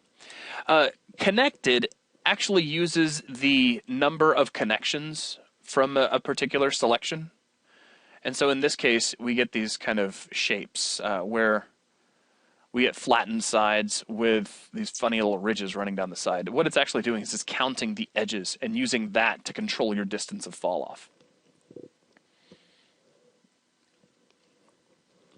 Now another thing, and we saw this when we were making our animatics early on, as soon as you make a move with or without proportional editing, over in your toolbox, you've got the previous settings from whatever your last move was, and that is going to include proportional editing as well. For those of you who have the ability to use your F6 key does the same thing. It just brings up a window where you can still see this. And the great thing about this is if you make an edit and you decide that you chose the wrong kind of proportional editing, maybe you had connected but you wanted enabled, as long as you haven't clicked anything else, as long as this was the last operation that you did, you can change this. So we can switch this over to enabled. We can also change the proportional size. While maybe not the most useful thing for kind of free organic stuff, if you know, for instance, like in the case of our animatics, we knew that we needed a hill that was sticking up out of the ground.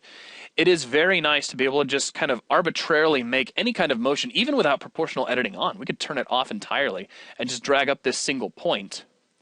Then press F6 or use your toolbox, whatever's more convenient for you. And let me see if I can do this kind of off to the side. There we go. And then to be able to turn on proportional editing after the fact, to choose your fall off, which I'll just set to sphere just for this example, and then change your proportional size. You can even take your vector and make things taller or shorter as you need to. It's extremely useful to be able to handle that sort of thing after the fact, so definitely keep that in mind. Okay, so are there any questions up to this point? How are people doing? Is there anything anybody wants to ask before we move on to my next little section of stuff? And I'm not seeing anybody jump in immediately. I'll give you just a couple more seconds. No. Okay, excellent. So I'm going to jump out of here. Let's hit Tab, and we don't really need this guy anymore, so we'll go ahead and delete that. And I know it's probably going to break at least one or two people's hearts, but we really don't need Space Cat anymore. So it was a great one-time only work of art. So those of you who were here saw that live. The rest of you, I'm sorry, you just kind of missed out. We'll hit X and we'll delete that. Now what I want to talk about, at least briefly, is the subject of using modifiers for modeling. Now, modifiers are operations that you can perform to an entire object that will change it in some way. And there's a lot of different modifiers. We're not going to be going over all of them. Really, my goal here is just to introduce you to the ones that we're going to need to complete our project. So, for starters, let me bring in some sort of object. Let's hit Shift-A, and I'm going to bring in a UV sphere, because this will be actually pretty close to what we do a little bit later today. Now, this has got a whole lot of detail on it, and we're going to take out some of that detail, actually. So if I hit F6, here's my UV sphere settings. Now, again, I just want to stress, if you bring in a sphere and then you click anything, that is well, in my case, because I've got deselect set to my click button, that is going to be my next command. So if you want to do what I'm doing, which is change the settings of your sphere, you'll want to bring in a sphere and then immediately jump to your settings. So we can take our segments and pull these down to something a little easier to work with. Let's say 24. And then rings we'll pull down to 12. So a much simpler sphere than what we had a moment ago. Now I'm also going to switch over to an orthographic front view. I'm going to do that with the 1 key over on my numpad.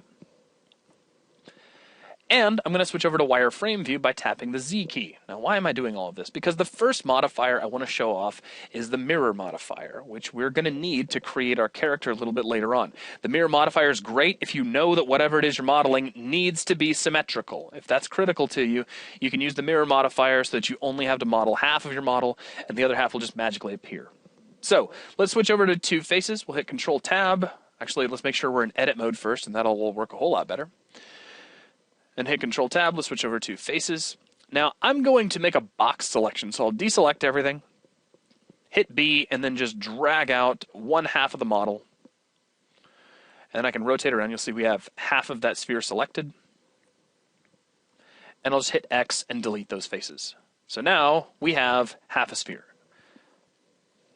And somebody just said, what were those numbers in the F6 thing? Those were, as I said a second ago, the settings for my sphere. Remember, whatever your previous command was, you can change the settings for it with F6, but that's going to be a context-sensitive thing. It'll be based on whatever the last operation you performed was. Because in my case, the last operation I performed was bringing in a sphere, then I'm going to get my sphere settings. No, I mean, what did you set them to? It really doesn't matter. But you could say, I did 24 and 12, if I remember correctly.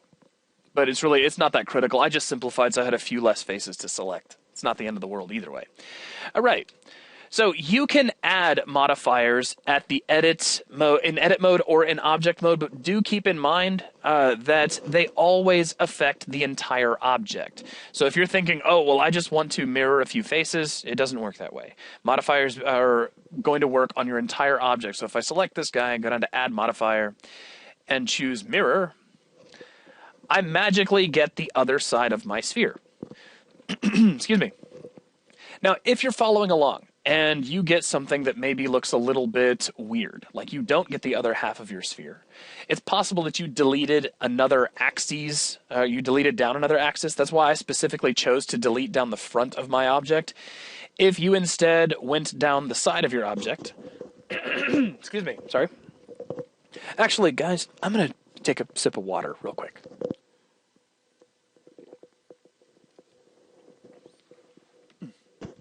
Excuse me.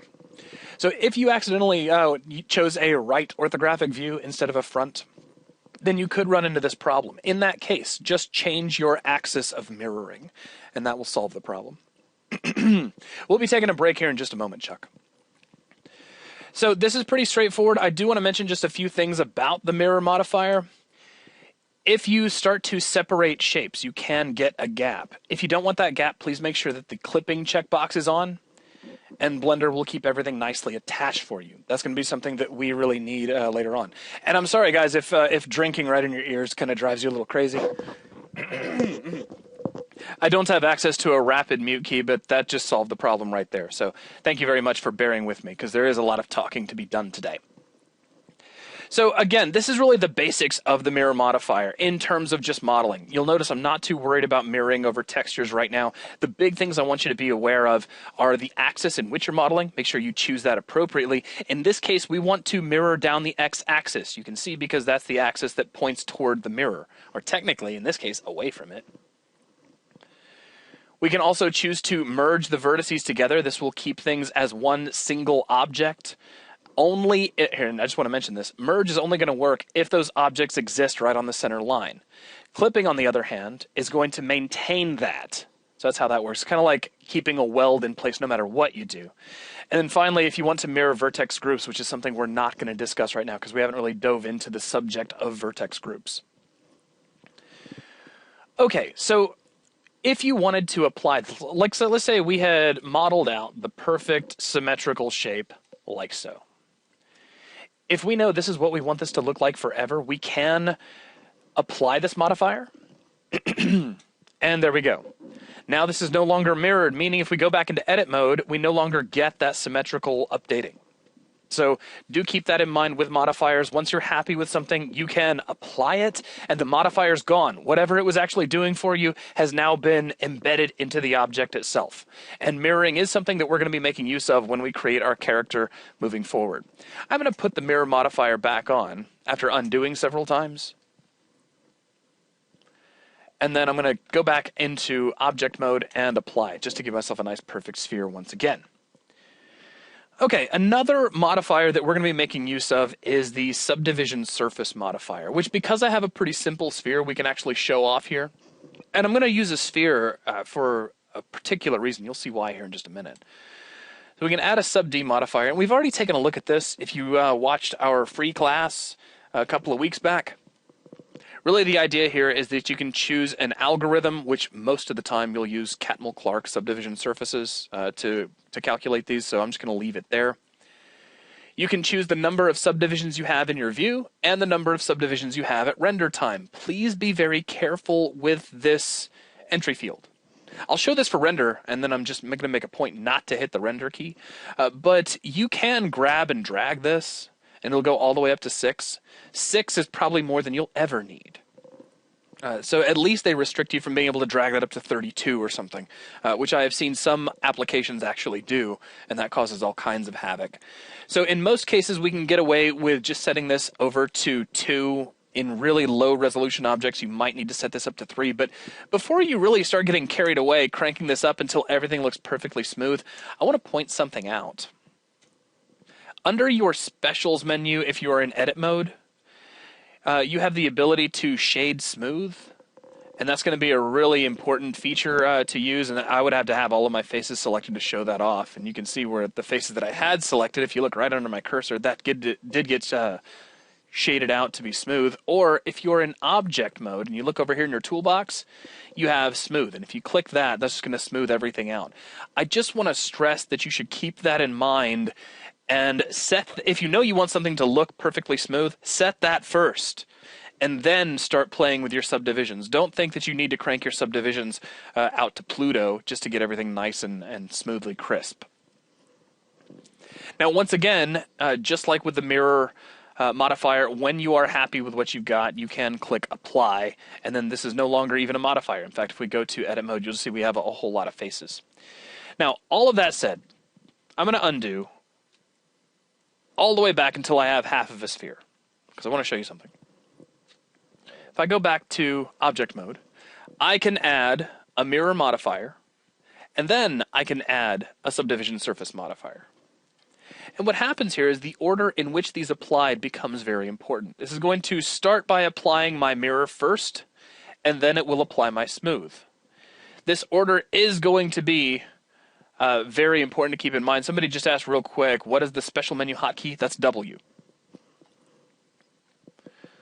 So if I, let's say just for instance, if I come back in here to edit mode, you can see I still have my original object. If I go over here to my subdivision surface modifier and crank that up, you can still see those original faces, and I can use those like a cage to model. And we actually did see this a while back. This is a very handy way to be able to model something that is low resolution and see what it's going to look like when you go over to a higher resolution.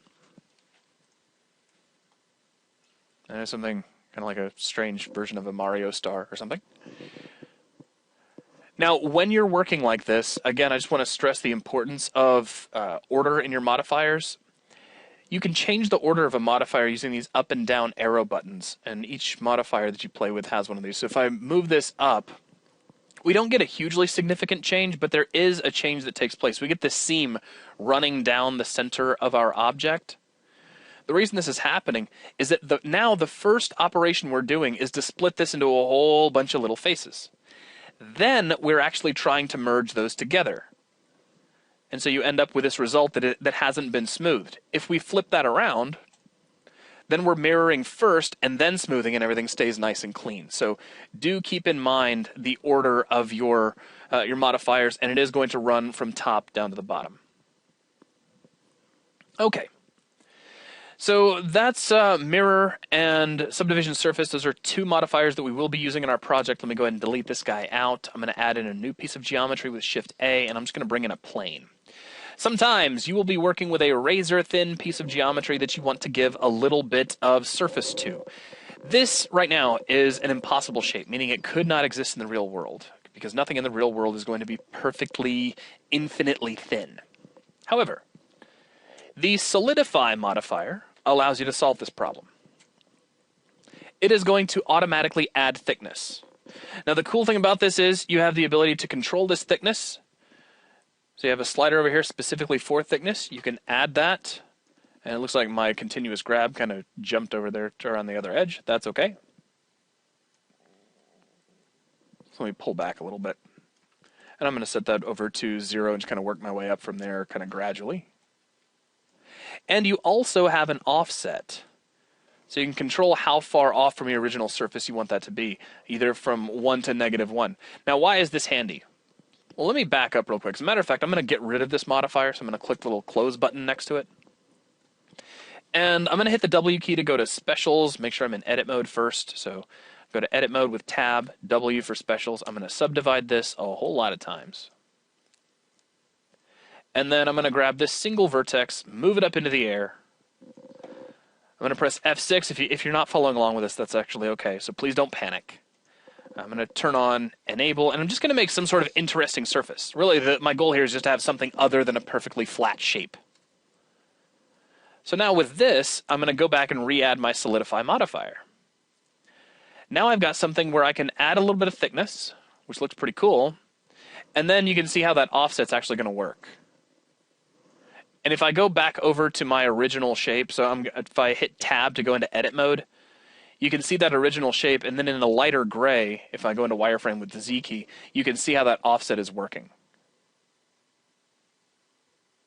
Now later on, once we start modeling our little character, then we're going to be using this as a way to add a little bit of thickness to our character's shirt. So there you go. All right, so let's see. I think that's it for all of the modeling modifiers that we're actually going to be using. So I'm going to go ahead and call it there. We're going to take a quick break for about 10 minutes. And just real quick, are there any questions anybody wants to squeeze in before the break? Please ask them now. And then we're just going to kind of adjourn for a minute while I drink a whole lot of water. Or, since it takes a few minutes, people could just go ahead and start asking questions. And I can give to them when we get back? Yeah, when we get back. That's cool. So we're going to go ahead and engage break mode now.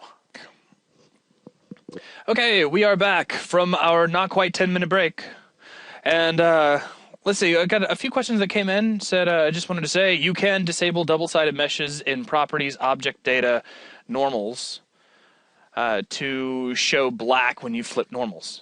All right, well, that's pretty close. It's still not quite the same as not drawing them, but that would be one way to go about it. So if you go over into your properties panel and you jump over to object data, then you can switch off double-sided, and that will show the reverse side as black. So it'd be a good way to be able to see the underside of something, which I suppose I could demonstrate here. If we were to jump over to our modifier panel, go ahead and just turn off this modifier by clicking its eyeball. We'll look on the underside here and then switch off double-sided, and how that opposite side is dark. It's not that it doesn't get drawn, but it is quite a bit darker. So there's just something to play with. Let's see. Somebody else asked, how do I set the pivot point in user perspective view to work similarly to the 4 and 6 keys on the numpad?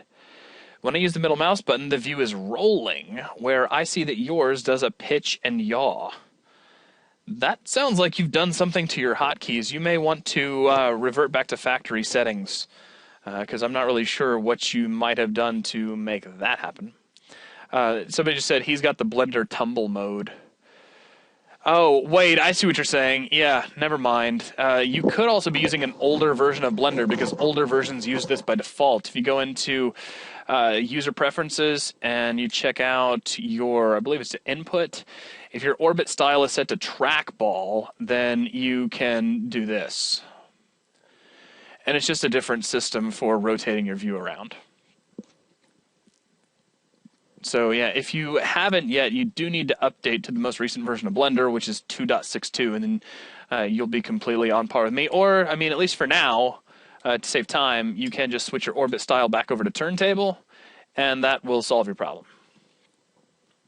And just as a quick reminder, because I have seen this bite 1 or 2 people before, if you have done something like this, and then you switch over to turntable, everything just feels really weird and you can't get it back to normal. Remember that you can switch over to like an orthographic view and then tumble around. That'll flatten everything back out.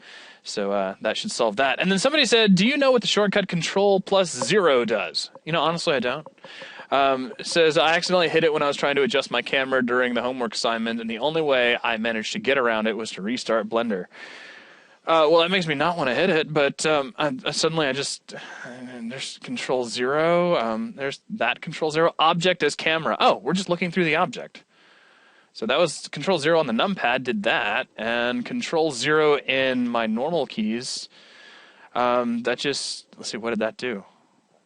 Subdivision set. Oh, well, yeah, that's not something that I've actually played with, so there you have it. But yeah, if you need to look through an object, which is very handy for positioning lights, because I mean, like a lighting technician in a real studio, like in the real world, not in CG, he's going to aim a spotlight very much like a cannon, you know? He's going to kind of look right down the barrel, and if you had a light in the scene, you can select Control+0 and you can aim right down that light, which is extremely useful. Okay, so at this point, we have handled all of the Polygon object review that I really wanted to do. Everything should be pretty much good to go, and we should now be ready to begin the test proper. I want to start modeling out our character. Now, I want to say this kind of off to the side. As you get deeper into modeling characters, objects, all kinds of things in your what I'm sure is going to be a huge and wildly successful career, you're going to be using a lot of things like image planes or reference images to get a model just right. We're not going to be doing that here. We're going to keep this very, very simple. And it'll be just kind of do as I'm doing and follow along. Now, that said, if while you're watching this, if you decide you just kind of want to skip ahead, maybe you're watching in the video or maybe you're watching live, you just kind of want to watch what I'm doing and then go back and try to attack it yourself based on what you know, that's cool. But I just want to kind of stress that if you're looking for some sort of an image plane or something like that, we're not going to be using that in this particular example. Also, for today's class, my goal is to get us all the way through the modeling of the character.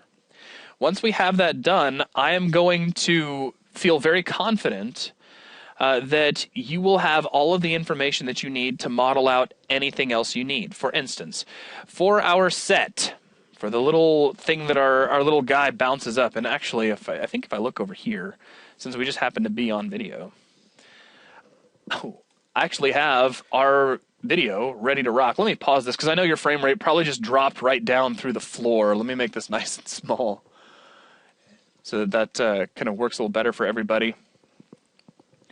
So our set is pretty straightforward. And if you created the set for the animatics, you can just reuse a duplicate of that, or you can rebuild it again. Of course, as you've seen, it takes all of 3 or 4 seconds to rebuild that. As for the golf ball, the tee, and the golf club, once we have made it through the character, those are going to be your challenges to knock out. They're pretty straightforward. I'll be honest with you. If you can make a cube and make it long and then extrude a little head out of the end of it and then drop a subdivision on it, you'll have everything you need to make a really good-looking golf club. Now, if you want to take that and run with it and make the world's most, super accurate representation of some golf club, then you can do that. But that's not what we're going to be looking for. I just want something that could be identified as a one-wood, preferably, because that's what you're going to tee off with. Now, really, just to make sure everybody's completely clear, this is what I'm going to be shooting for right now in this video, is getting our little character all put together. So let's go ahead and just start there. First thing is I am going to clean out my scene. Now, if you would like, and this may be better for you, or it may not be, this is just something you're going to have to kind of consider on your own, I would do some saving as if I was in your shoes. If you have moved all of your animatics over to your final layer, that is very cool. Just remember, before you submit your homework, and I'm just going to try to remind everybody this one more time, because I want to revisit the homework assignment at the very end. Please make sure you do a save as and delete that out before you send. Please do not overbloat your files with stuff we don't need to see.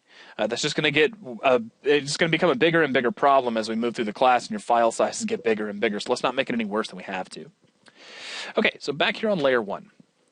The first thing I need you to do is hit Shift S and set your cursor back to the center if you haven't already. I'm also going to hide away my properties panel. I'm going to give myself a little bit more viewport room, and I'm going to hit T because at the moment I do not need my toolbox.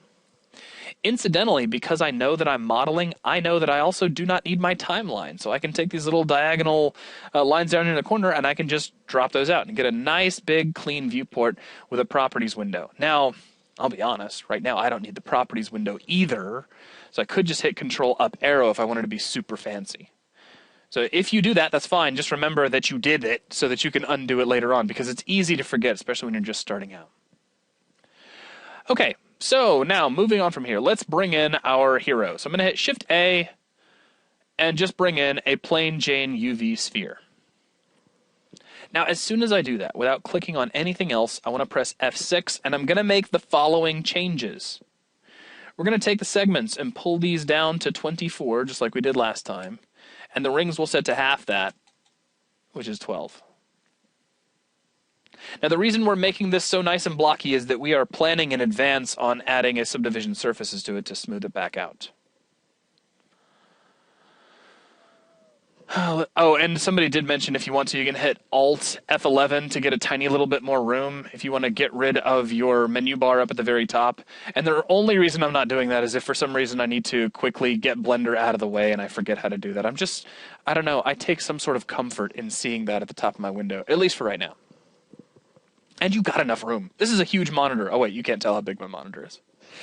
Okay, so here's the funny thing about modeling a character from a perfect sphere. It is very difficult to remember what the front is and what the side is and which direction you want to model in. So I'm just going to try to remind everybody, we want the Y-axis to be forward.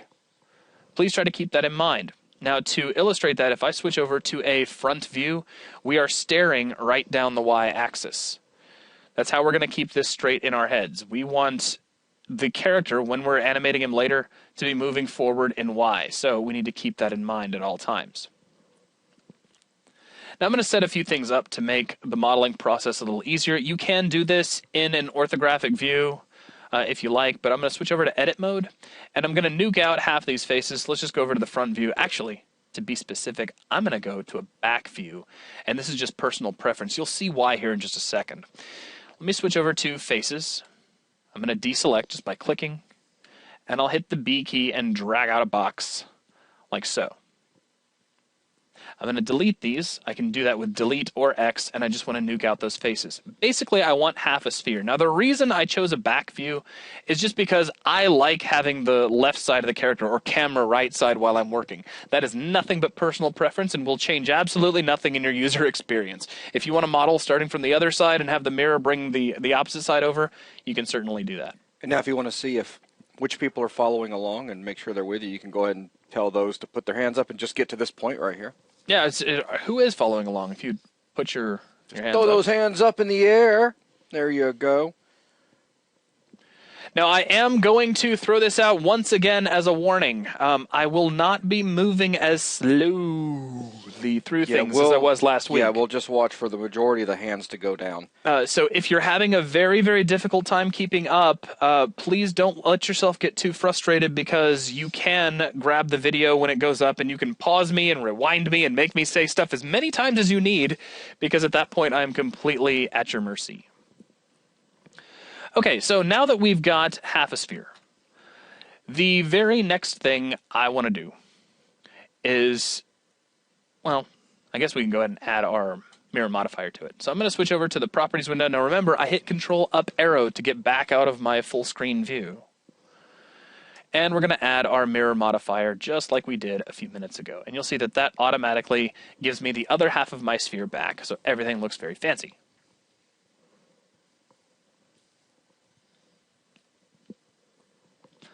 Now, one important thing that's going to be easy to overlook at this point, so make sure you do it, is check your clipping checkbox. The reason you do that is to make sure that you don't accidentally create a gap while you're working, which is not going to be that big of a problem, to be sure, but just in case you accidentally nudge a vertex or something, you don't want to create a little split down the front of your character. It would be painful for him, and he's really kind of a nice guy, so we need to be good to him. All right. That's really it. I know it's strange, but that's pretty it for the body of our character. Now, later on, we're going to add some eyes, which are going to be basically just some simple geometry, but I want to tackle the hardest part of our model first, and that's going to be his little polo shirt. And the way we're going to do this is we're going to grab a selection of faces on the underside of our little guy here, and we're going to separate them out into their own thing. So let's make sure we're in edit mode. Now, there's a lot of different ways we can do this. The way I'm going to do it is to start off by switching over to edges for no other particular reason than it keeps my head straight. And I'm going to select an edge ring. I did that with Control and Alt and clicking on an edge. So remember, Control Alt for an edge ring. Now, holding down Shift and Control and Alt, so that's 3 buttons all at the same time, I can click on the next 2 edge rings as well. So essentially, that's about as far up as I want the body of his shirt to go. I'm going to put all the hands down for a minute so that I can do ready checks at will later on. Now watch this. I'm going to switch over to vertices, so Control Tab V. While I'm still in vertex mode, I'm going to grab this one little vertex down here at the bottom. And then Control Tab F. And now I have those faces selected. Now, once I've got that selection, now just so everybody's on the same page, if your sphere has the same dimensions as mine, then that's going to just be the center, the bottommost cap, and then the next 3 rows of faces, all the way around the sphere. So with those selected, I'm going to tap the P key and separate by selection. So when the little menu pops up for separate, choose selection, and that gives us an entirely separate object. With that finished, I'm going to switch back over to object mode and select my little cap along the bottom, and I'll wait just a second for people to catch up. If you got that, raise your hand, or when you get that, raise your hand.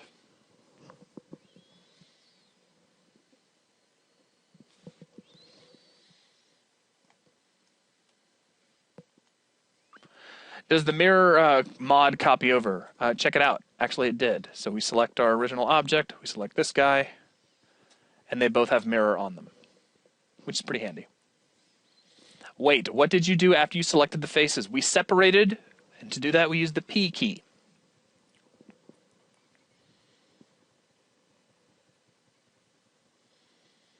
Or, of course, as long as you know the name of the command, you can tap spacebar and start typing out separate, and it will appear. All right, so out here in object mode, I'm going to do something to make visibility and selection a little easier. See, right now, we have these faces for the shirt. I'm going to put all the hands down real quick. We have these faces for the shirt that are sitting right on top of the faces for the body. They kind of exist in the exact same space, and that will make things a little more difficult for us than they really need to be. So in object mode, I'm going to scale this out very slightly. Ooh, actually, you guys are going to have to bear with me real quick. I'm going to undo. This is the benefit of a live class. I'm going to tap undo a couple of times and get this all back together as a single object because in the end, guys, I'm really sorry. I did not really want to separate. I wanted to duplicate. So I apologize for that. I was staring at that going, wait a minute, our guys split in half and I really didn't want to do that. So at least we got to see how separate works one more time. Check this out real quick. We're going to switch over to edges. And once again, we'll hit Control and Alt and select and hold down Shift. And grab like so. Sorry, guys. I know. Undo is not working. Oh, make sure you're in the proper mode. Remember, there's a separate undo queue for edit mode and object mode. So just keep that in mind, and you should be okay. Now, once again, I'm going to hit Control-Tab and switch over to Vertices. Hold down Shift and grab that little guy there on the bottom. And then I'm going to switch over to Faces. So Control-Tab-F. So you've seen that we could separate if we wanted to. But instead what we're going to do is we're going to hit Shift-D, and that's going to duplicate those faces. At first, it's going to look like nothing happened. But if you start to move your mouse, you'll see that something in fact did happen. But I don't want you to really do that. Please right-click your mouse if you nudged anything so that you're not actually making a motion here. Now, once you've done that, once you have duplicated with Shift-D, Shift-D is what we use to duplicate for those of you who didn't hear me, then you can hit the P key and separate by selection, and then everything's going to work just fine. So, I'm sorry about the confusion. But now you see that we have our entire completed sphere, and then we have our little section of the sphere, and they are two entirely separate objects. So please go ahead and raise your hand if you get to this point. Ask any questions if you need to.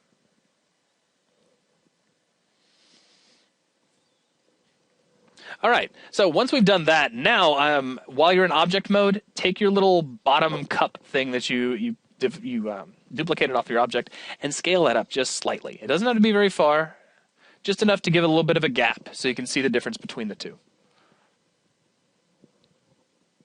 No, you're right. My modifier is not clipping right now, and I should turn that on here. And I will here in just a moment, but you're going to see why turning that on and off is going to be kind of important here in just a few moments.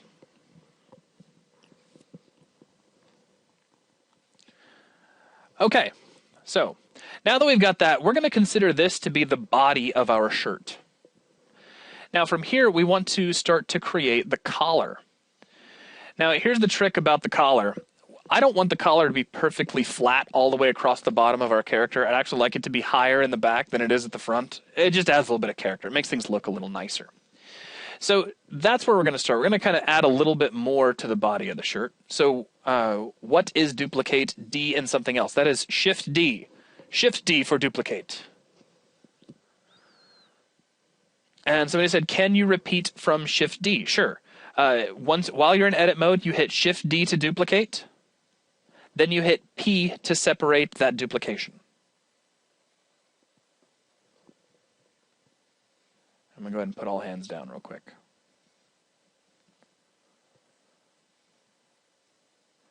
Once you have separated your duplication, you want to scale that up in object mode. And the reason we scale it up in object mode is it gives you a nice central pivot that just pushes everything out from a nice convenient central point.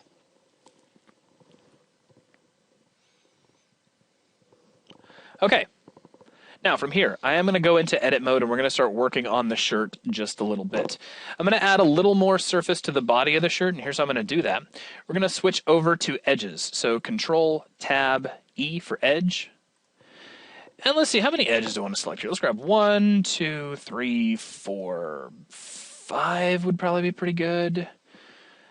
I could probably get away with 6, but I think I'm going to leave it at 5. Now, check this out. I'm going to make sure for this operation that clipping is on, but I want to mention very clearly that I will be playing with the clipping checkbox as we move forward. So with these 5 edges around the back of the shirt selected, please keep this in mind. My y-axis points forward toward the face of the character.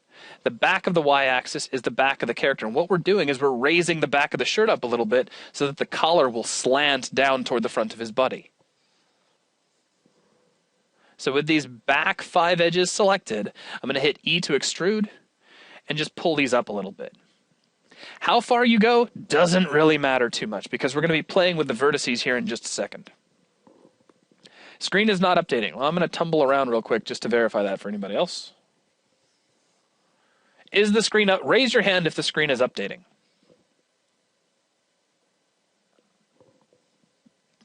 And it looks like most folks are coming back in with that. Yeah, which means it's fine on our end. It could be a connection issue on another. I just wanted to kind of double check and make yeah. sure. All right, so once you have these 5 edges extruded up, we don't really want there to be a little L cut in our shirt.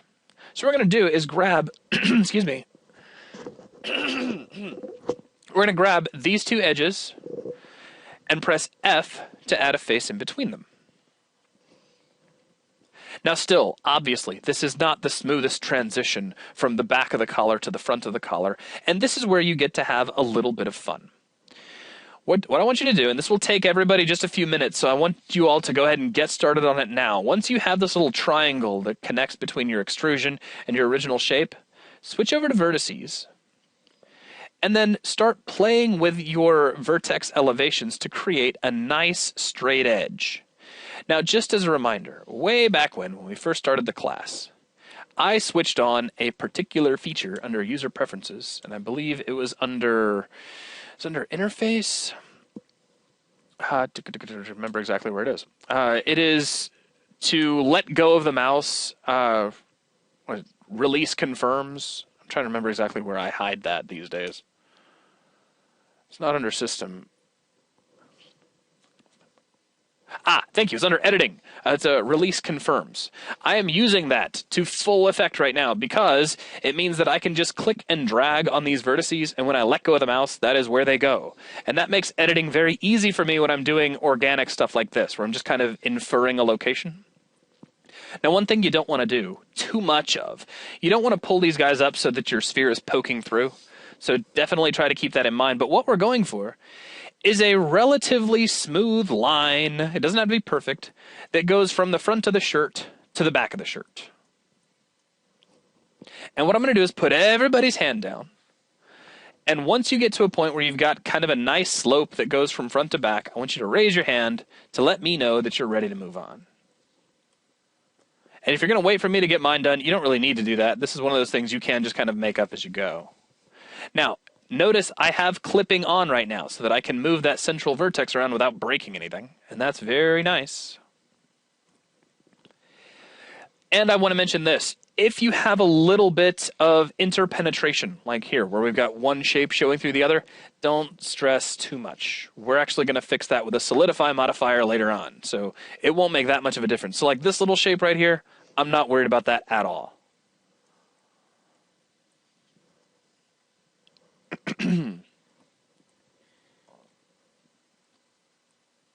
Really, I think overall that's going to be pretty good right there. So right now what I'm doing is I'm just waiting for hands to go up for people to let me know that they have a nice slant going from the front of their character up to the back of their character. And just a warning, I will be moving forward when I see most of the hands up. I also want to say this. If somebody said, should we not avoid triangles? You can. We are going to be smoothing, and yes, triangles will cause funny little... I don't want to call them glitches, but they do cause the surface to behave in a slightly different manner. However, we're going to be tucking that little problem underneath the collar. So I wouldn't stress out too much about it. Also, we're not going to be able to avoid them on the underside of the sphere anyway. The point is, the audience won't be able to see them, and they're not going to cause any significant problems on our end, so we're not going to stress it. Not for an example like this.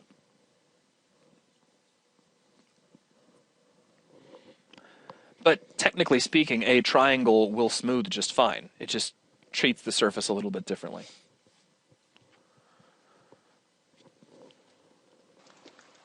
I actually didn't think you were going to do it that way. Well, you don't have to do it this way, but it's just... No, obviously. It's just, it's convenient, though.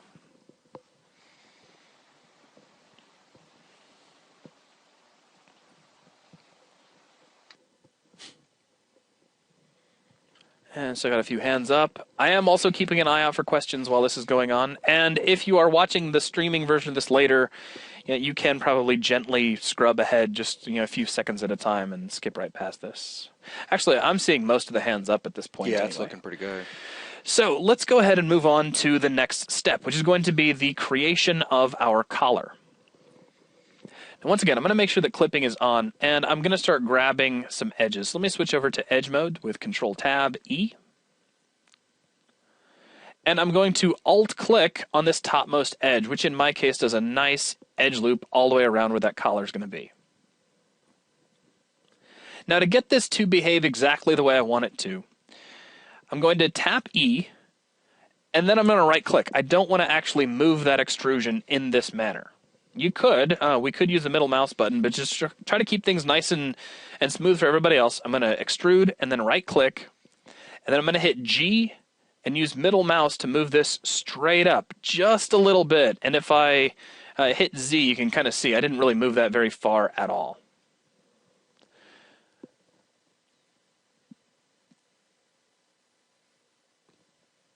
Oh, and somebody just said, why are you allowed to talk, Fat Gav? In fact, I want to make sure that Blender A comes across as being really harsh when he says this. So I'm going to... No, don't talk, Gav. Mute right now. Mute. Go away. Thank you. So Blender's going to say, why are you allowed to talk, Fat Gav? Didn't get your role in this webinar. Sorry. So there you go. Actually, Gav is our teacher's assistant and an organizer, so he's going to occasionally chime in with things, and then other times I'll probably tell him not to talk, which is going to be most of the time, really. And I hear air coming through his microphone, which I don't want to hear right now, so I need that to go away now. Thank you. Okay, so with that, no, actually, he's a 3ds Max man. He's not a Maya man at all, but we can't all be perfect. So now... once we have this extrusion going straight up, I want to flare this out a little bit, and the way I'm going to do that is with a scale, but I'm going to do it in kind of an interesting way. Our 3D cursor is still at the center of our world, which incidentally is the center of our sphere, because we never moved the sphere. So, check this out. We can change the pivot point for our transformations down here in the bottom of our 3D view, and I'm going to set this to 3D cursor. This is a good thing to do from time to time, but please remember that you do it. And to help illustrate what's actually going on when I do that, I'm going to hit Control Spacebar to bring my widget back, and you can see my Move tool is located at the location of the 3D cursor. Now, with that done, I'm going to tap the S key to scale, and notice we're scaling from that point. And if I shade up the view, because it'll make this a little easier to see, that just allows us to get a nice little flare out from that central point of the sphere.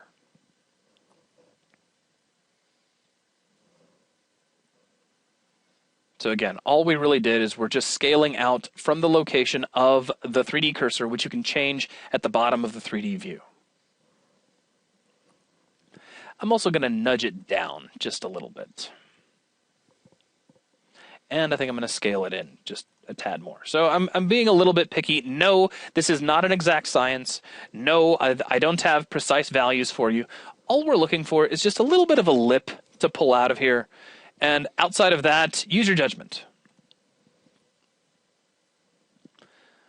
And yeah, this guy is going to be sporting the pop collar look. If you want to make any of your own cultural references as to that, by all means, have fun with it. All right, so next, we're going to make another extrusion. So tap E, and I'm just immediately, once again, going to right-click, and I'll scale out again, just a little bit, just adding a little bit more of a lip. There's been two extrusions, one that goes out and up, the other one that goes primarily out, in this case a little bit down, but that's incidental. Then I'm going to tap E one more time and then drag with middle mouse button to pull this straight down, and that's going to actually form the length of our collar. So maybe to only right about there. because you can adjust it later with the Move tool.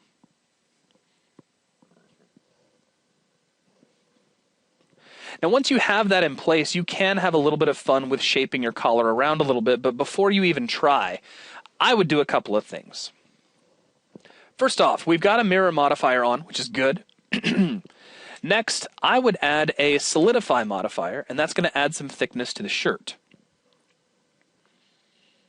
And you can, of course, play with the end result of that, but don't stress about it too much, because the very next modifier we're going to stack on is a subdivision surface, and this will start to give us a clearer idea of what this collar is going to look like. So if I scroll down a little bit, take my subdivision surface, crank it up to 2. Also, if you switch over to object mode with tab and bring up your toolbox, you can smooth that out. And I'll give everybody just a second. Please raise your hand when you get to this point.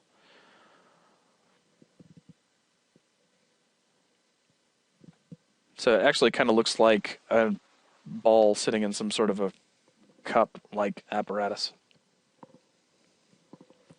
Can I speak? You can speak. I appreciate you. No, it's fine. Yeah, what you got, Gab? Do you remember those rubber springy things? That you Yeah, I used know to- exactly. It was like Yeah. half a rubber bottle. Yeah, and then you turn them inside out and you make them jump off your desk. And wait for them to hit you in the face, usually. Somebody asked, what did you do after the last extrude? Well, once I extruded down, the only other things that I've really done is applied a couple of modifiers. So I'll go ahead and show you those one more time. So there's my downward extrusion. Then we applied a Solidify modifier, and the purpose of that is to just add some thickness for the shirt. Don't even worry about its settings right now. We can tweak all of that later. Then immediately add a Subdivision surface modifier. I took my subdivisions in the view and kicked those up to 2 because I think it looks nice. And then in object mode, I tapped the smooth key to make sure everything was nice and smooth. So I think that's everything.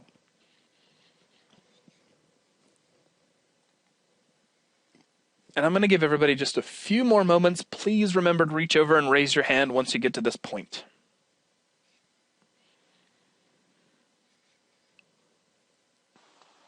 So, do you have a rough final total of how many homeworks there were? No, I don't. I know that like nearly all of them came in like during the last hour before class. That's not good. But it was fully expected. Given that we already have 46. Yeah.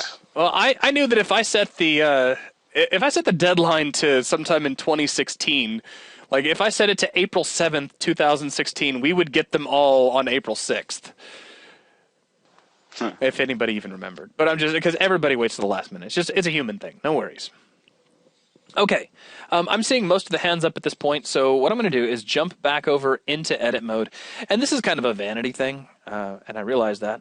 I'm going to hit Control-R and add in an edge loop right around about the center of the collar, but then I'm going to drag it down slightly.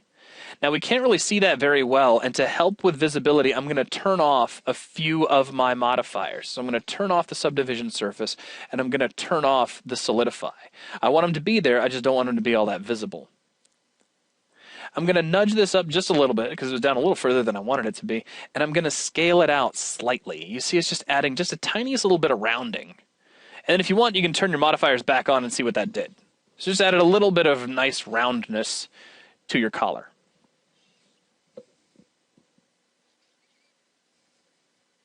Is there a way to work it in Blender such that you've got, when you're using the mirror modifier, so that the mirrored side is smoothed, for instance, and the side you're working on isn't? You know this. Not that I'm aware. Okay. Okay, so moving forward from here, somebody just asked how did I nudge that up? That's just with the Move tool. Because remember, the Move tool is still stuck to my 3D cursor, which is at the center of my object. And somebody said, did I scale the loop? Yes, I did. Very slightly. Very slightly. And if I turn my modifiers back off just so you can see the original shape, then you can see how that works. Okay, so now, moving on from here, I'm going to go ahead and put all hands down so we can do a check here in just a moment. I'm going to do something. We're going to reach all the way back up to our mirror modifier, and for just a moment, I'm going to turn off clipping. Then I'm going to switch over to Vertex mode, and grabbing each one of these vertices, I'm going to start pulling them away from the center, and that's going to split our collar up. And we can even grab this one and split it a little bit as well.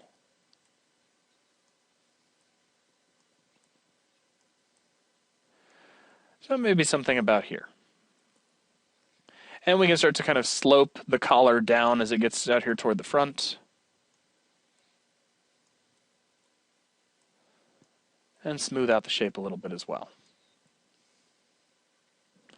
And then the cool thing is, if we turn our modifiers back on, you can see that that gives us a nice little split collar. And I'm going to kick my thickness up just a little bit, make that nice and puffy. Now, I'm going to go ahead and tell you what I want you to do next, because I'm going to give everybody just a few moments to knock this out. If I turn my modifiers off, what I want you to do is tweak your collar just a little bit. And there's a lot of different ways to do this. One way that I would probably start with would be to start using proportional editing. And if you just switch over to connected and go like maybe one vertex at a time and really take your distance and pull that way down,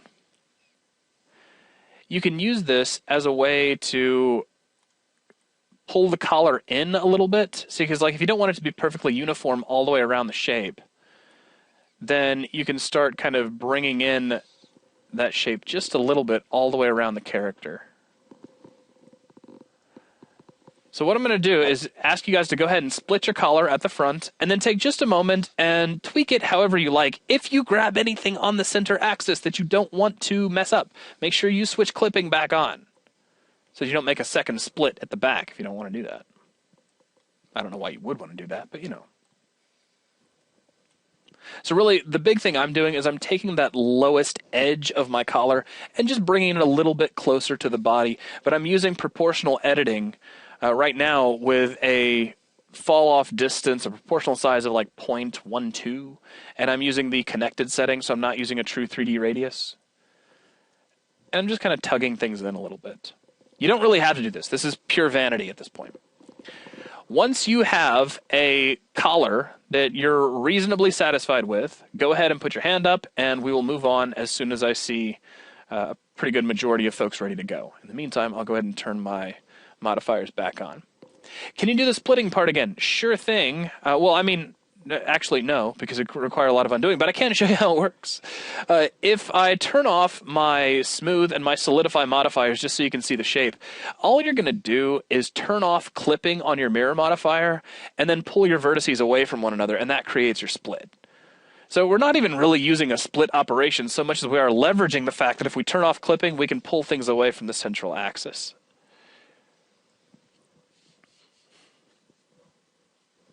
And guys, I'm actually going to pause the video until we're ready to move forward. Okay, we're back, and it looks like most of the people following along are ready to go. So if we take just a moment and turn our modifiers back on and jump over to object mode, we can see what this looks like. Now, if you're seeing things like this with the original sphere kind of poking out, kind of protruding out of your object, don't be alarmed by that. Remember, this guy's going to end up getting smoothed as well. As a matter of fact, currently he's just got a mirror modifier on, but just for sake of example, we could drop a subdivision surface modifier on him, kick that up to maybe 2, and smooth out the view, and that solves the problem. Also, I want to point this out. Because the shirt comes together in a whole bunch of triangles down at the bottom, you get this funny little render error. And it's not even an error, it's just the way subdivision surfaces work. If we just take a look right there, really it's just a series of pinching because of all those triangles. We're not worried about that because our camera's not going to be staring at that point. Also, it's very, very soft, and only under specific lighting conditions, if we were looking right at it, would it ever be a problem. So we're not going to stress that at all, in case anybody was wondering. All right, we're not quite done with the shirt at this point. There's a couple of other features I'd like to add real quick. So I'm back in edit mode, and I'm looking right at the front of the shirt, right here where everything kind of splits. And what I'm going to do is switch over to faces. Now, this is a trick. This is really just a way for us to get that nice area where you can button up a polo shirt. And not to make any suggestions as to whether or not polo shirts are nice, but you need this to keep it from, looking like it's just kind of falling apart. I'm going to select this face right here at the front and hit Shift-D to duplicate it, and then just move this out a little bit with my mouse button. And if you take a look at what that did, it created a separate piece of geometry, but because we have our smooth and our solidify modifiers on there, it already just becomes a nice, cute little floating piece of geometry, which is very, very convenient for us. With this kind of floating out here in space, I'm going to do a couple of things. One, I'm going to move it right to the base of my seam. So let's do this. Let's take my my pivot point. I'm going to put this back over to active element, or actually let's do median point for now. So that kind of goes back closer to where it should be. It's no longer at the 3D cursor. And we can just move this so that it covers up right at the bottom of the seam.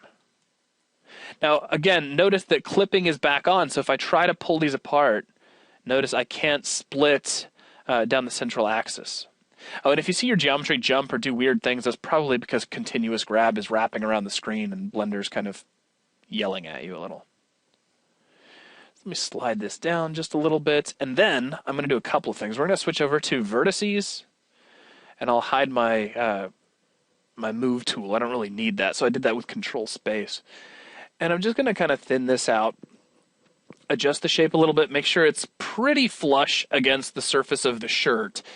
If you can't really tell, don't worry too terribly much about it at the moment, because we're going to be making some changes to the shape. Very gentle ones anyway. So I'm going to hit Control-R and add an edge in the middle, and you see that kind of rounds things out into a nicer rectangle.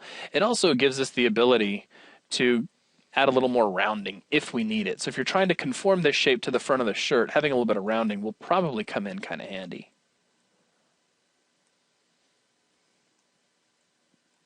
And I am still utilizing just a little bit of proportional editing. So if you're wondering why vertices that I'm not selecting are still kind of following me, that's why. I can turn that off with O.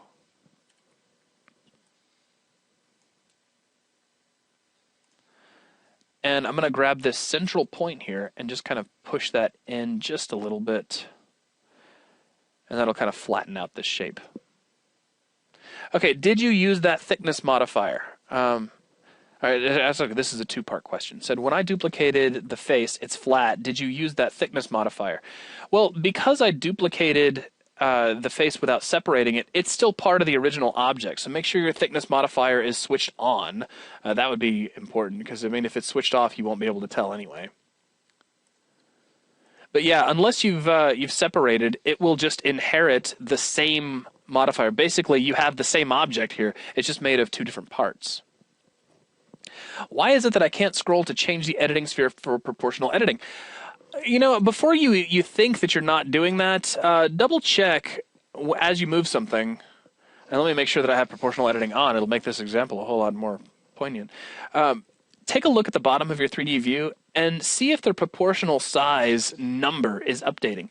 Because you'll notice, like right now, my sphere is completely off the screen. So it's hard to tell that anything is changing. So you want to see that number going down, and that'll tell you that you're getting what you want. Now, if that's still not moving, then really off the top of my head, I'm not sure, because that's the inherent behavior to the tool.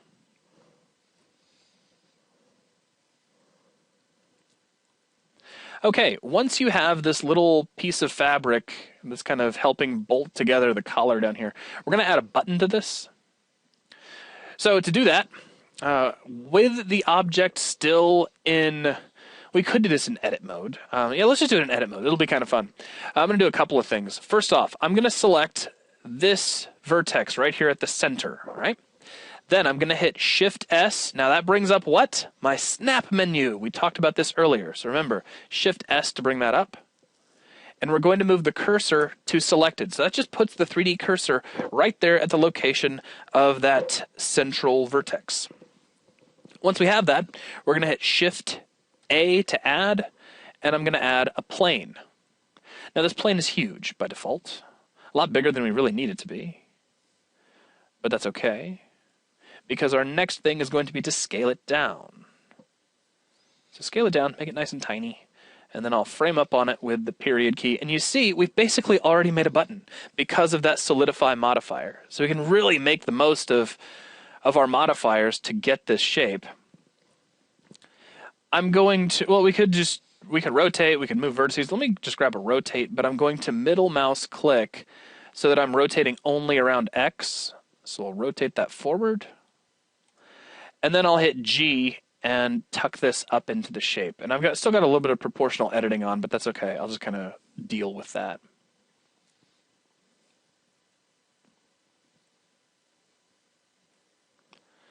Now, with that out of the way, if I go back over to wireframe mode, we are getting a funny little mirroring error that is taking place here. The way we're going to solve that is to switch over to edges, right? And this edge that is overlapping onto the mirrored side, so if you're staring right at the front of your object, it's actually the edge that is on the left-hand side. If we move this over with clipping mode still on, watch what happens. In fact, let me make sure that I'm not in wireframe view because it'll be a lot easier to see. So I'm going to hit G to move that edge around, and then I'm going to middle mouse drag to the right, and right as I get to that edge, you'll notice it snaps because of clipping, and we get a nice solid button again. The reason we had the problem is because, if we take a look in wireframe view once again, our piece of geometry, which it'll take me just, there you go, it overlaps over onto the mirrored side, and so you get some overlapping geometry, and we don't want that. So just switch over to edges, grab the offending edge that is reaching over across the mirror's axis, and we're just going to slide that over. And then as soon as you hit the central axis, you'll know, because clipping will keep you from going any further. And then once you've done that, you'll have a reasonably nice looking button. You can reshape that button if you need to. So if you need to make it a little more round, you can do it just by pulling the other side in. But again, do keep in mind this one little factoid, which is that you'll be viewing this button from pretty far away. It'll be a tiny little feature, so it doesn't really need to be super perfectly round. Somebody said, you seem to have 3 modifiers. It only seems that way because I do. I have a mirror modifier, and then I have a solidify modifier, and then I have a subdivision surface modifier. Solidify is what is adding my thickness. It is the reason why when I created a plane earlier, instead of getting a plane, we get this kind of puffy little lozenge shape, and why the shirt itself has thickness that we didn't have to model. As a matter of fact, just to kind of revert back a little bit, here's our original geometry. It's wafer thin, and then Solidify is adding some nice thickness to it, and then we're applying a subdivision surface to round out that thickness. And really, once you make it up to this point, you've got the shirt done. You've modeled out your shirt. So what I want to do now is I'm going to make sure that all hands are down, and then once you've got this done, I want you to raise your hand. And the one last thing I'm going to do is click my smooth button so my button gets smooth too. Good, we got some people already coming in. I'll give everybody just a couple of minutes, and I'm going to pause the video while I wait for folks to chime in with it. All right, we're back, and during the break, somebody asked, how did you add the button again? Is it a separate sphere? The answer is no. It is a plane that was added to the shirt while we were in edit mode. And because we're in edit mode, it is going to inherit all of the modifiers that are applied to the shirt, because it's just part of the shirt. It'll be another polygon that is a part of the entire object, though it will be a separate piece unto itself. But it's going to maintain all of those modifiers that are already applied to the shirt. Okay, so now we should be ready to create our hat, which are our hats. I mean, I don't even want to call it a hat. It's really just a visor, because the top of it is open. So one of those things that only the golfing greats wear, I guess. I guess that's what we'll go with. Now, this is going to be pretty easy to create. If we jump back over to our sphere, I want you to grab a selection of faces in a ring. And to do that, I'm going to switch over to faces. So Control-Tab-F.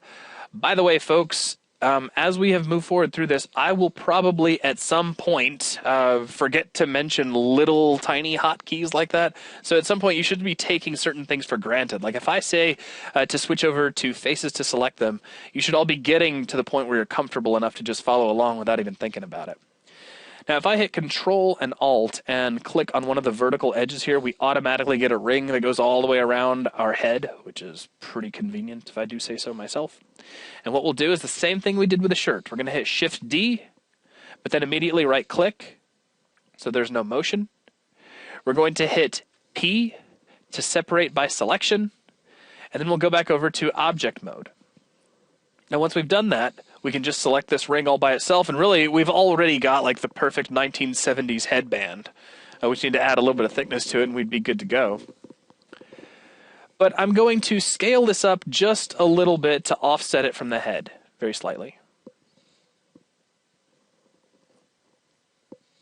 And somebody just said, my button looks funny. You know, I wouldn't stress about it. If you really wanted to, you could get rid of that button and replace it with a squash sphere. There's no right or wrong answer to any of that, but it's such a tiny little feature viewed from so far away in the final video. You just want something there. In the end, it could just be a texture if you really wanted it to be. Okay, so back over to the hat. Let's go back over into object mode. Edit mode, thank you. Now, the visor is actually going to be two parts. We're going to add the brim. Is that the brim? And then the bill. I don't know my hat parts. So we're going to add the part that goes up and then the part that goes forward as I completely fail at hat vernacular. So I'm going to switch over to edges. Control-Tab-E.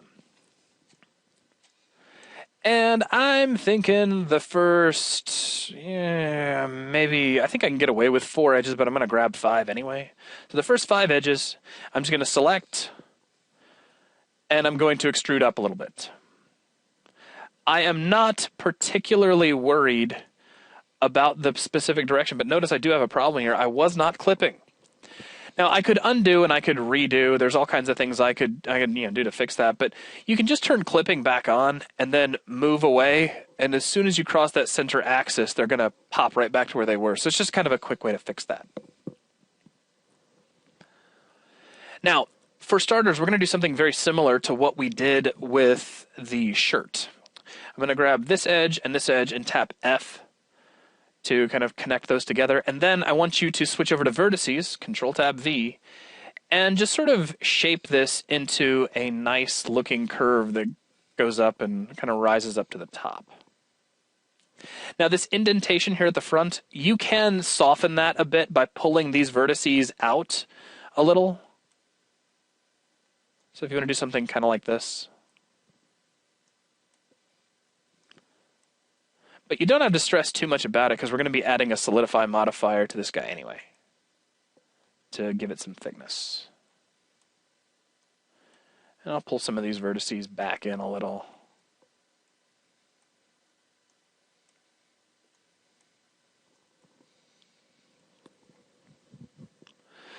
Okay, and I don't like seeing edges that go in really wonky directions, so I'm going to kind of straighten some of these out. More of a personal preference, but it's generally good form to do that.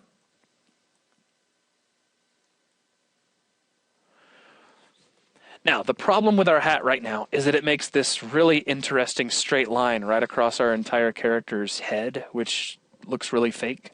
So that's what we're going to solve next. To do this, I'm going to grab this face back here at the back of the band, the hat band. So again, I just hit Control-Tab-F to switch over to faces. And then I'm going to hit G and pull this down slightly. Now, I already have proportional editing on. If you don't, you'll want to hit O before you actually start moving anything. So I right-click to cancel. Make sure that proportional editing is enabled. Tap the G key to move, and then roll your mouse wheel to increase your size a little bit, and you get a nice, smooth transition. Just kind of pulls that down a little. If it's protruding into your head very slightly, again, I would advise you not to stress about that because we're going to be adding some thickness to this with the Solidify modifier anyway. But I mean, if you wanted to fix it now, you could. You could just pull some vertices around.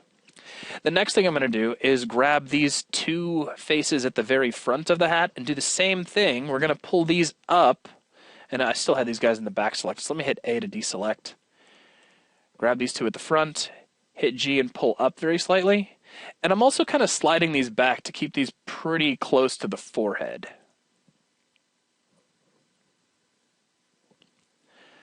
Now, a good idea from here, and I'm still kind of checking on where people are, and I'll do a sort of a ready check here in just a moment. A good point for me would be to turn off proportional editing at this point, and then just round out the underside of this hat. Because remember, we're about to attach a bill to this.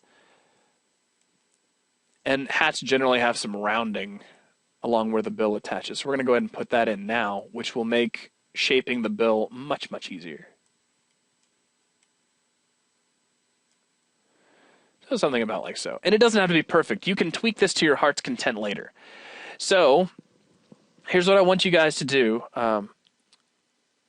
And we'll go ahead and try this Gav's way.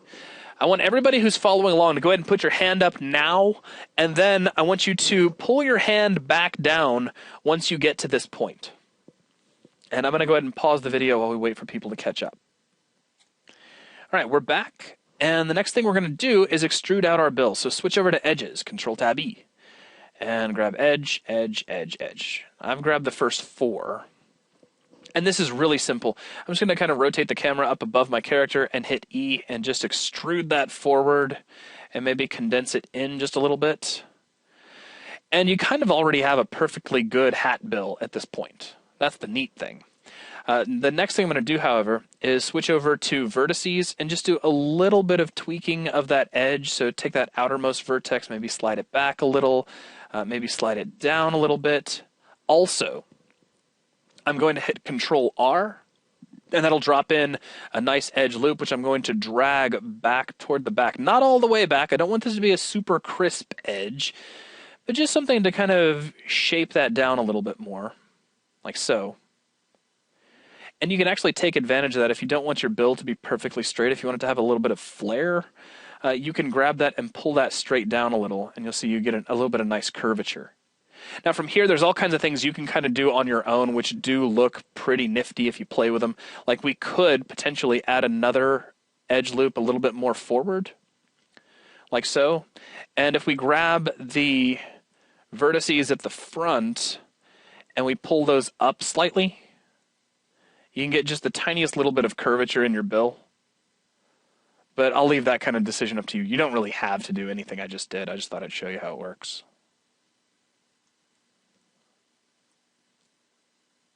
Okay, when you've got to this point, the next thing I want you to do is to jump up, and you got to notice your modifiers. What you're doing is you are mirroring, and then you are applying your subdivision surface modifier. In between the two, we need to add some thickness. So what I'm going to do is add a Solidify modifier, which automatically goes to the bottom, and then I'm going to bring it up one, and that'll put it exactly where it needs to be.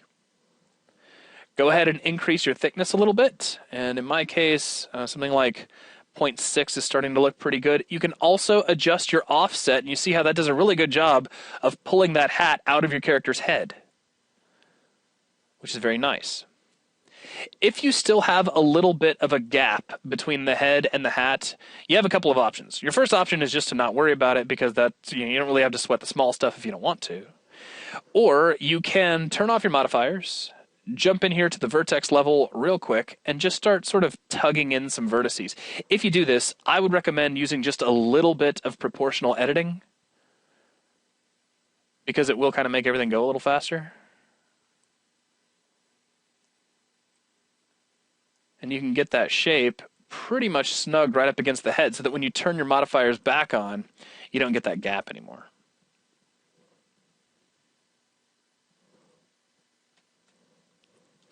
And yeah, for our purposes, our golfer is going to be bald. Though, again, you will know how to add hair by the time we're done with this class. So you could add some nice, fuzzy, wavy, dynamic hair. But let's go ahead and smooth this out. And what I'm going to do is have everybody who's following along put your hand up and then put it back down once you have your hat completed, and then we'll go on from there. So I'm going to pause the video for just a moment. Okay, we are back, and the next thing we are going to create are the eyes and eyebrows for our character, and these are going to be exceedingly simple. The first thing I want you to do is to select your character sphere, and we're going to go into edit mode. Now, I haven't moved any of the vertices. If you feel better making sure clipping is on, by all means do that. But while we're in edit mode, I'm going to hit Shift-A and add in a new sphere, and this is another UV sphere, like so. And if I hit G and move this around, we get like this sort of craziness you see here, right? And that's because that clipping is holding everything together. And we have proportional editing biting us as well. So let me do a couple of things. We'll turn off proportional editing. I'm going to temporarily turn off clipping. And then I'm going to hit G and pull this out. And you notice we get two nice floating spheres. If we want, we can turn clipping back on. Now, we're going to scale these down. So just hit S Scale down like so. And I want to shape this into something kind of like a cartoony eye, which is really just an ellipse. And, oh, here, does that help the volume down? Or help it come back a little bit? I think I just pulled the microphone away, so that should be a little better. Let's see, let me go ahead and take a look from, well, really the front or back view is not going to make any difference to us right now. Just one of the orthographic views. And then I can scale up a little bit like so, and maybe... Now, I did use middle mouse button to constrain that to the z-axis, so maybe somewhere right about there. It's not an exact science. And then I'm going to scale again in Y to flatten this out. And there's the shape of our eye. So it's just kind of a flattened elliptical shape. Now, there's a lot of different ways we could be creating this eye, so I realize you could do the same thing you did with Solidify. You can make a plane, shape it around a little bit, maybe add some detail and solidify it. There's a lot of ways to do everything, and if you want to experiment with those, by all means do so. Now, we're going to move this guy right up here to about where an eye should be. Let's see, if we jump over to the side view, this will probably be a little easier to do. Like so. Now I'm going to do a few tweaks here. We're going to space these out a little bit and then scale up to make it a bit bigger, because what I'm modeling right now are actually the whites of the eyes. And I also want to rotate them slightly. I don't want them to be facing perfectly forward. And the way I'm going to do this is to tap R twice, and that gives me kind of a nice rotate around center feel. And I can just hit G and push that back into the head just a little bit.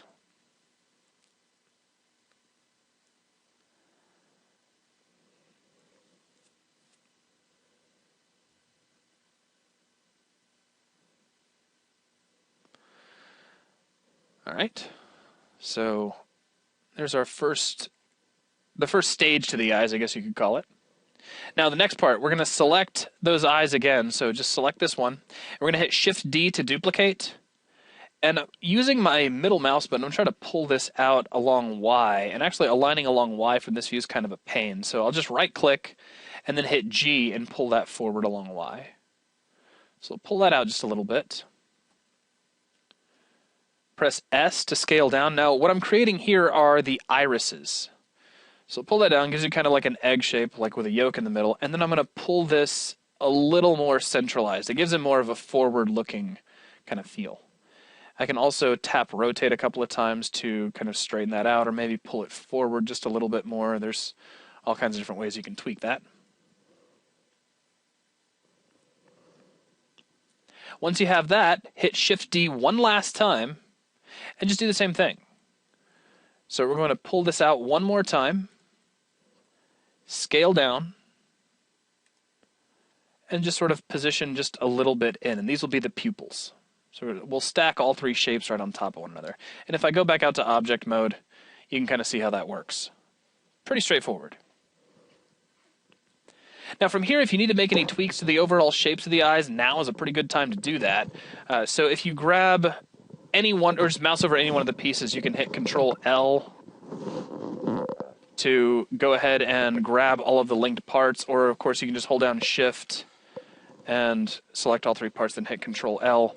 But then once you have all those selected, you can now kind of move these around a little bit. Do be a little careful, though, about crossing that mirror threshold. You can do it. You can, just do a little bit of crossing over. You don't want to be too overzealous with it. Actually, I'm going to undo that. I think I'm going to size these up just a little, kind of for the fun of it. We'll give him some bigger eyes. He will look a little bit different than the one in our little mock-up that we did earlier, but that's okay. That doesn't bother me. May vary. Yeah, exactly. All right, so that's looking pretty good. Now, I will be the first one to admit that this guy has a whole lot of faces in his eyes. We really could, when we made these spheres for the eyes, we really could have simplified things down instead of just using a default sphere. I just didn't. If you're following along on your end and you want to make a simpler sphere and just rely on your subdivision surface to smooth those back out, by all means, go ahead and do that. It's not going to hurt anything. All right, the next thing we need to create are the eyebrows. And these we are going to make from a separate piece of geometry. So what I want to do is take my 3D cursor, and really I could do this on either side, or even right where it is would be okay, but let me do this. Let's grab a location about where we want the eyebrow to be, and we'll hit Shift-S and move the cursor to selected. Then go back out to Object Mode and add in a plane. The best eyebrow ever, right there. Okay, obviously that's a problem. So what we're going to do is scale that down. I'm going to zoom in on it by hitting the period key on my numpad. We need to rotate this so it's kind of facing outward. So let's hit R twice, and we'll just kind of spin that down. And then rotate again to kind of flip it outward a bit. This does not have to be rotated to any level of precision. It just needs to be facing out. Now I'm going to go into edit mode, switch over to edges, Control-Tab-E, and just kind of start stretching this out. So we'll pull this out like so, grab this guy, pull out like so, and again, best eyebrow ever, but a lot closer than it was a second ago. Now, to get two eyebrows, obviously, we could just cheat and use a mirror modifier, which is what I'm going to do now. And let's see, we are mirroring over the central axis there. Now, get a load of this. The modifier is going to try to mirror based on the center of an object. And that's not always exactly what you want. So I want to show you a trick involving the mirror object section here. What I'm going to do is hit Shift-S and move the cursor back to the center of the world. Once we've done that, somebody just said we haven't saved in a while, which is a good point. By all means, tap Control-S if you like. I'm really kind of counting on you guys to do that, and I actually have backup files.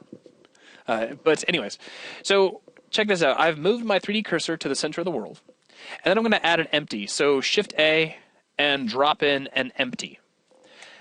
I'm going to call this temp underscore mirror empty. The big temp is just a reminder that I don't really want to keep this forever. At some point I will be getting rid of it. Now watch this. If we go back over to our object, we can take our mirror object and set that to temp empty, and check it out. We're now mirroring across that empty. Why is that cool? I mean, well, hopefully that should be fairly obvious.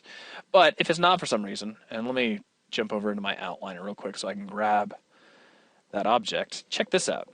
If I start to move this guy around, we can move that location that we're mirroring about, which is extremely useful. Okay, so at this point, we should have two floating eyebrows, and let's do a little bit of shaping. So I'm going to hit Control-R. Actually, make sure I'm in edit mode before I do anything. We'll hit Control-R. I'm going to roll my mouse wheel up once, just to add two edges instead of just one, and click. Those will both be selected by default, so I can just tap the G key and nudge them, and that automatically gives me a little bit of room for rounding. We can switch over to Vertices with Control-Tab-V, and then just kind of add a little bit of variation. So we'll separate these so we don't have perfect unibrow. We'll let them get thicker toward the middle and thinner as we move out. But overall, just a very simple shape in general. You can also pull those outer vertices in to create some rounding that sort of conforms to the shape of the eye, but that's not going to be super important. Because our next step is going to be kind of do what we've done up to this point. We're going to add a Solidify Modifier to add some thickness. And it looks like my wraparound caught me there, so let me turn that back over to 0. And we can also use that offset to kind of push those out a little bit. That's awesome. Best eyebrows ever. So let me see. If I just punch that into about... maybe 1 will work, because again, our next step, just like we were doing earlier, is going to be to add a Subdivision surface modifier. And we'll go ahead and kick that up to 2. And then smooth. And now you can make all kinds of tweaks to get those to shape out exactly the way you want them to be. So if we go back into edit mode, and this is actually kind of neat looking, you can just pull those vertices around to adjust the thickness of your eyebrows. And he's kind of got that natural worried look. He knows his short game is not up to snuff.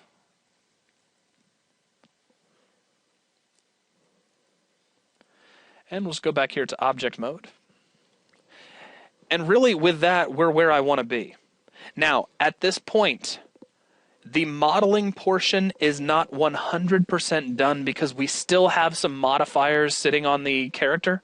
I am going to leave those in place, and I'm making a point of doing that. Because if you want to tweak or make any adjustments to the shape, you'll want to have those modifiers in place. Once we get to the texturing portion, our first step will be to apply all of our modifiers, and that's when we'll consider our model to be completely finished. So for now, if you're following along, I don't want you to accidentally click apply and lose the ability to edit with your modifiers. And somebody said, I'm a bit behind. How did you duplicate mirror with the empty? Let me just show you on a whole different object, just because it is one of those things that is so very neat. Let me create something way out here in space. So I'm going to drop our 3D cursor just anywhere out here. And I'm going to add in, oh, I don't know, anything will do. Let's grab an icosphere. And let's say what I want to have is 2 separate icospheres, but I want them to be mirrored around something other than the center of this object. Basically, I need to define my own location for the mirror itself. Well, to do that, I need some other object I can use as the mirror's pivot. An empty is ideal because an empty doesn't render. It's just a point in space that you're designating in your scene. So we'll hit Shift-A again, and we'll add in an empty, which I'll immediately just kind of move off here to the side, and you can consider this to be the location of where your mirror is going to be. Now, select the object you'd like to mirror, drop on your mirror modifier, and then you'll have this mirror object field. You can just click on this, and it should just be named empty because I didn't change its name. And there you go. You're now mirroring across that object. So you can also rotate that, which is pretty handy. And you can see how that has an effect. You can move it around, and he'll always be 50% right in between your 2 objects, again, because he's like the location of a mirror. So definitely a very handy feature. So what I want is for everyone who is following along to raise your hands right now. And I just want people to put your hand back down when you get pretty close to where I am, when you get within tweaking distance. And I'm going to pause the video for just a moment. All right, so that's it. That is the extent of what I am going to show you in terms of modeling along with me step by step as we go. Now, if I can find what I did with my pen, which would be really convenient. Here it is, hiding under some papers.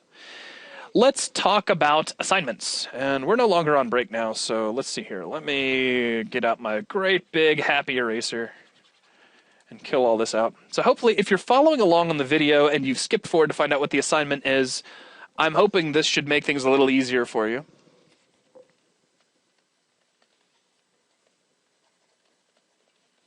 So, your assignment for this class is to model out for me the following. The ball character. That should be good. If you followed along step by step with the video, you've probably got most of that already. But if you need to make any tweaks, by all means, go ahead and get those done. Next, we need a golf club. I am leaving this to you to model. I'm going to throw you this one very, very important tip.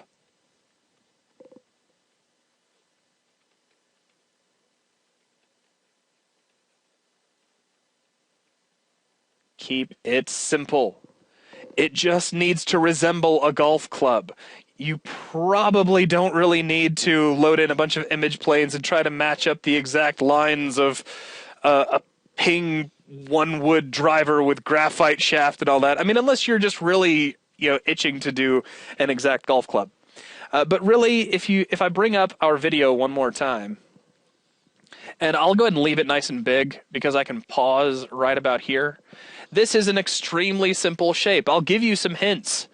This is just a cube that has been extruded out. This whole thing has a subdivision surface modifier, and a cube becomes a cylinder when you extrude it out like that. We've got a little bit of an edge here to denote the difference between the handle. Then for the head, we just extrude it again, and this is really just an interestingly shaped box. It's flatter toward the front and a little more rounded toward the back. I want you to work at this, though. I mean, if you're having a hard time, Trust me, that's kind of a good thing. The first couple of times you model something, really all you're doing is getting used to what happens when you add and start moving vertices around. So this will be kind of your first little trial. Keep proportion in mind if you're trying to make things look nice. Look, in this case, we've got this cute little stubby character, and so I made his golf club very stubby as well.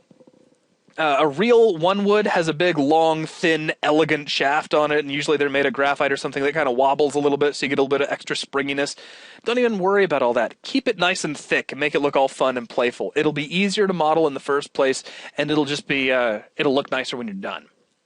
So you need to give me a golf club. And finally, I need the set. Now the set is really easy because you've already done most of it. All I really need for the set is that little hill that we made in the last video.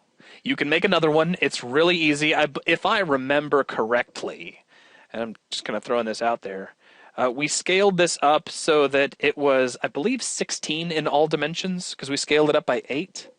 And then in terms of its height, it was about 3.5 units tall. Everything else I think you can infer. It's really, really, really simple. You are also going to need to give me a couple of other things. For the set, so we need the hill, which that's a no-brainer. You're also going to need to create the backdrop. That is just a plane. That's as simple as it gets. You don't even have to model this. You're just going to bring in a plane and aim it at the camera. If you can handle that, you're done. The final thing is going to be your ball and tee, and I'm not going to give you any hints on that. Those are both so simple that you should be able to knock that out. Okay, wait a minute. I'm going to give you one hint. I'm going to take it back and give you one tiny little hint. Just in case, because I know there's at least one of you out there who is a perfectionist, and so I don't want you to have a conniption fit. Take a look at this golf ball. That is not a perfect golf ball. Meaning those little indentations are not perfect circular golf ball indentations. That's your hint. That should make it very easy to knock this out. This was very, very quick to create. I guess that's your other hint. But just see if you can figure it out. If you can't, a perfectly spherical golf ball will be just fine for our purposes. It's the look of your golf ball is not particularly critical. I just need a ball and I need it to be on some sort of a tee. So that is it for today's class. These are the things that you are required to have by the start of the next class. That'll be our deadline, so 11:59 next Saturday. If you have submitted a piece of homework to me, probably within the last 12-ish hours, 12 to 24 hours, we'll say. I have not had a chance to check those yet. If you are very nervous about having assignments get in and be checked before class, please give me a window. Get them in a day or so early. Because a lot of folks are making use of the fact that I have the cutoff time 1 minute before class, and I can't update that list 1 minute before class, folks. Please be aware of that. Now, are there any last-minute questions before we bring this class to a close? And somebody said, okay, well, it looks like I've got everything that's up so far. Will we be doing the ball and tee as well? Yes, you will. And let me throw this out there. Plus, question mark. If there are any other little things that you'd like to add as props, you are welcome to do that. But keep it seriously. Keep it serious and keep it simple. If you had like a golf bag and a golf cart, I am going to expect you to texture a golf bag and a golf cart and make sure those look good in your render. So don't bite off more than you can chew. If you want to model some other stuff as practice, that's wonderful. But don't include it in your assignment unless you're ready and willing to follow it through to conclusion. What if we handed in the homework early last week? Then I probably already have it. If I haven't updated, just go ahead and resubmit it. I'm giving everybody an extension just for today, so you have until the day's out, and I will be keeping an eye on my email as best I can. Go ahead, Gav. What you got? Well, Beef63 asked, should these all be in one blend file? Yes, all in one blend file, please. Yes. I'll write that down in case somebody is not actually listening. One blend file. Please don't send me a collection of blend files. Where can we see if we have it? If you keep your eyes on the Member Sponsor Lounge, which, by the way, is your primary portal for information about these classes, I do have a Trello board that is in the stickies, and I have been updating that as often as I possibly can with everybody from whom I've received an assignment. And somebody said, could we give the character something different as long as we give it the shape for animation, hat, hair, etc.? Absolutely. Just keep in mind that anything you add at this stage of the game, I will be expecting you to follow through to completion. So if you want to add a whole bunch of spiky hair, that's fine. You're going to have to lay out the UVs for a whole bunch of spiky hair and texture a whole bunch of spiky hair. But if you're cool with that, by all means do it. Annie asks, do we have an estimate on when the video might go up? Just for you, Annie. As soon as this is over with, I'll immediately begin encoding it. It takes a while because there's a lot of 3D motion and whatnot in these videos, and the encoding process is just heavy. I sent in my homework on last Wednesday and still haven't received confirmation. You just answered it. Yeah, guys, we are probably going to have to revisit homework submissions and how we're doing that. I realize that emails won't last forever, but right now it's what we have. So if I'm not getting them, I am going to try to stress to people, for those of you who can, and I realize it's probably not available in every corner of the world, but if you can get a Gmail address, get one. Gmail is very good about giving you a 20 meg limit of stuff to send, which is very convenient. And I have never had any problems with Gmail. On the other hand, Yahoo, I have people who tell me they can't send stuff via Yahoo. I have people who tell me they can't send stuff via Hotmail. And I actually had somebody who said it's a problem to send stuff via AOL, and I wanted to respond, you're still using AOL? Do we need to add the grass to the hill already? Absolutely not. You're just modeling, and the grass is a particle special effect. So definitely don't worry about that. Can we use Dropbox? That may be something we explore a little bit later. For now, you should be able to fit these into email. If you're having significant problems, I'll deal with those on a case-by-case basis, but please try email first. Please. Are we going to texture the sky ourselves? Technically, no. I'm not going to turn this into a matte painting class.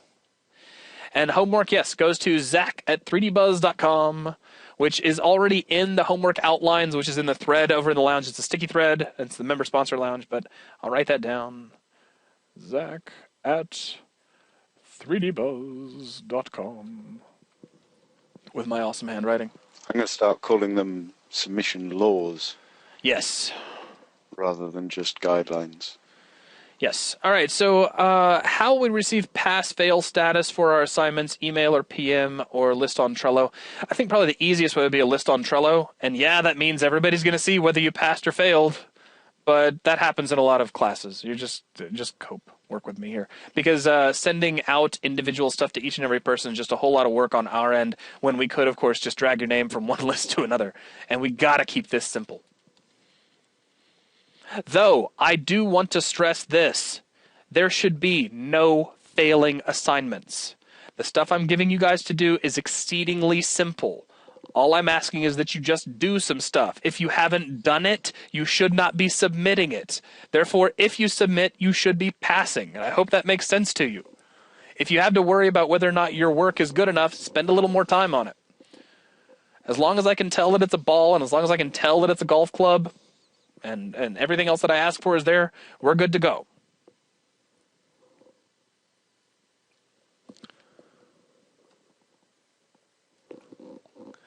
All right, so that is going to wrap up today's class. I'm not seeing any other questions come in. If you have anything else or you think of something else, please feel free to shoot me a PM. Of course, my username on 3dbuzz is just Zach, and I do try to answer all of my PMs. Thank you all very much for your time today. That is going to wrap up today's class, and I will catch you all next week. Bye, everyone. Take care.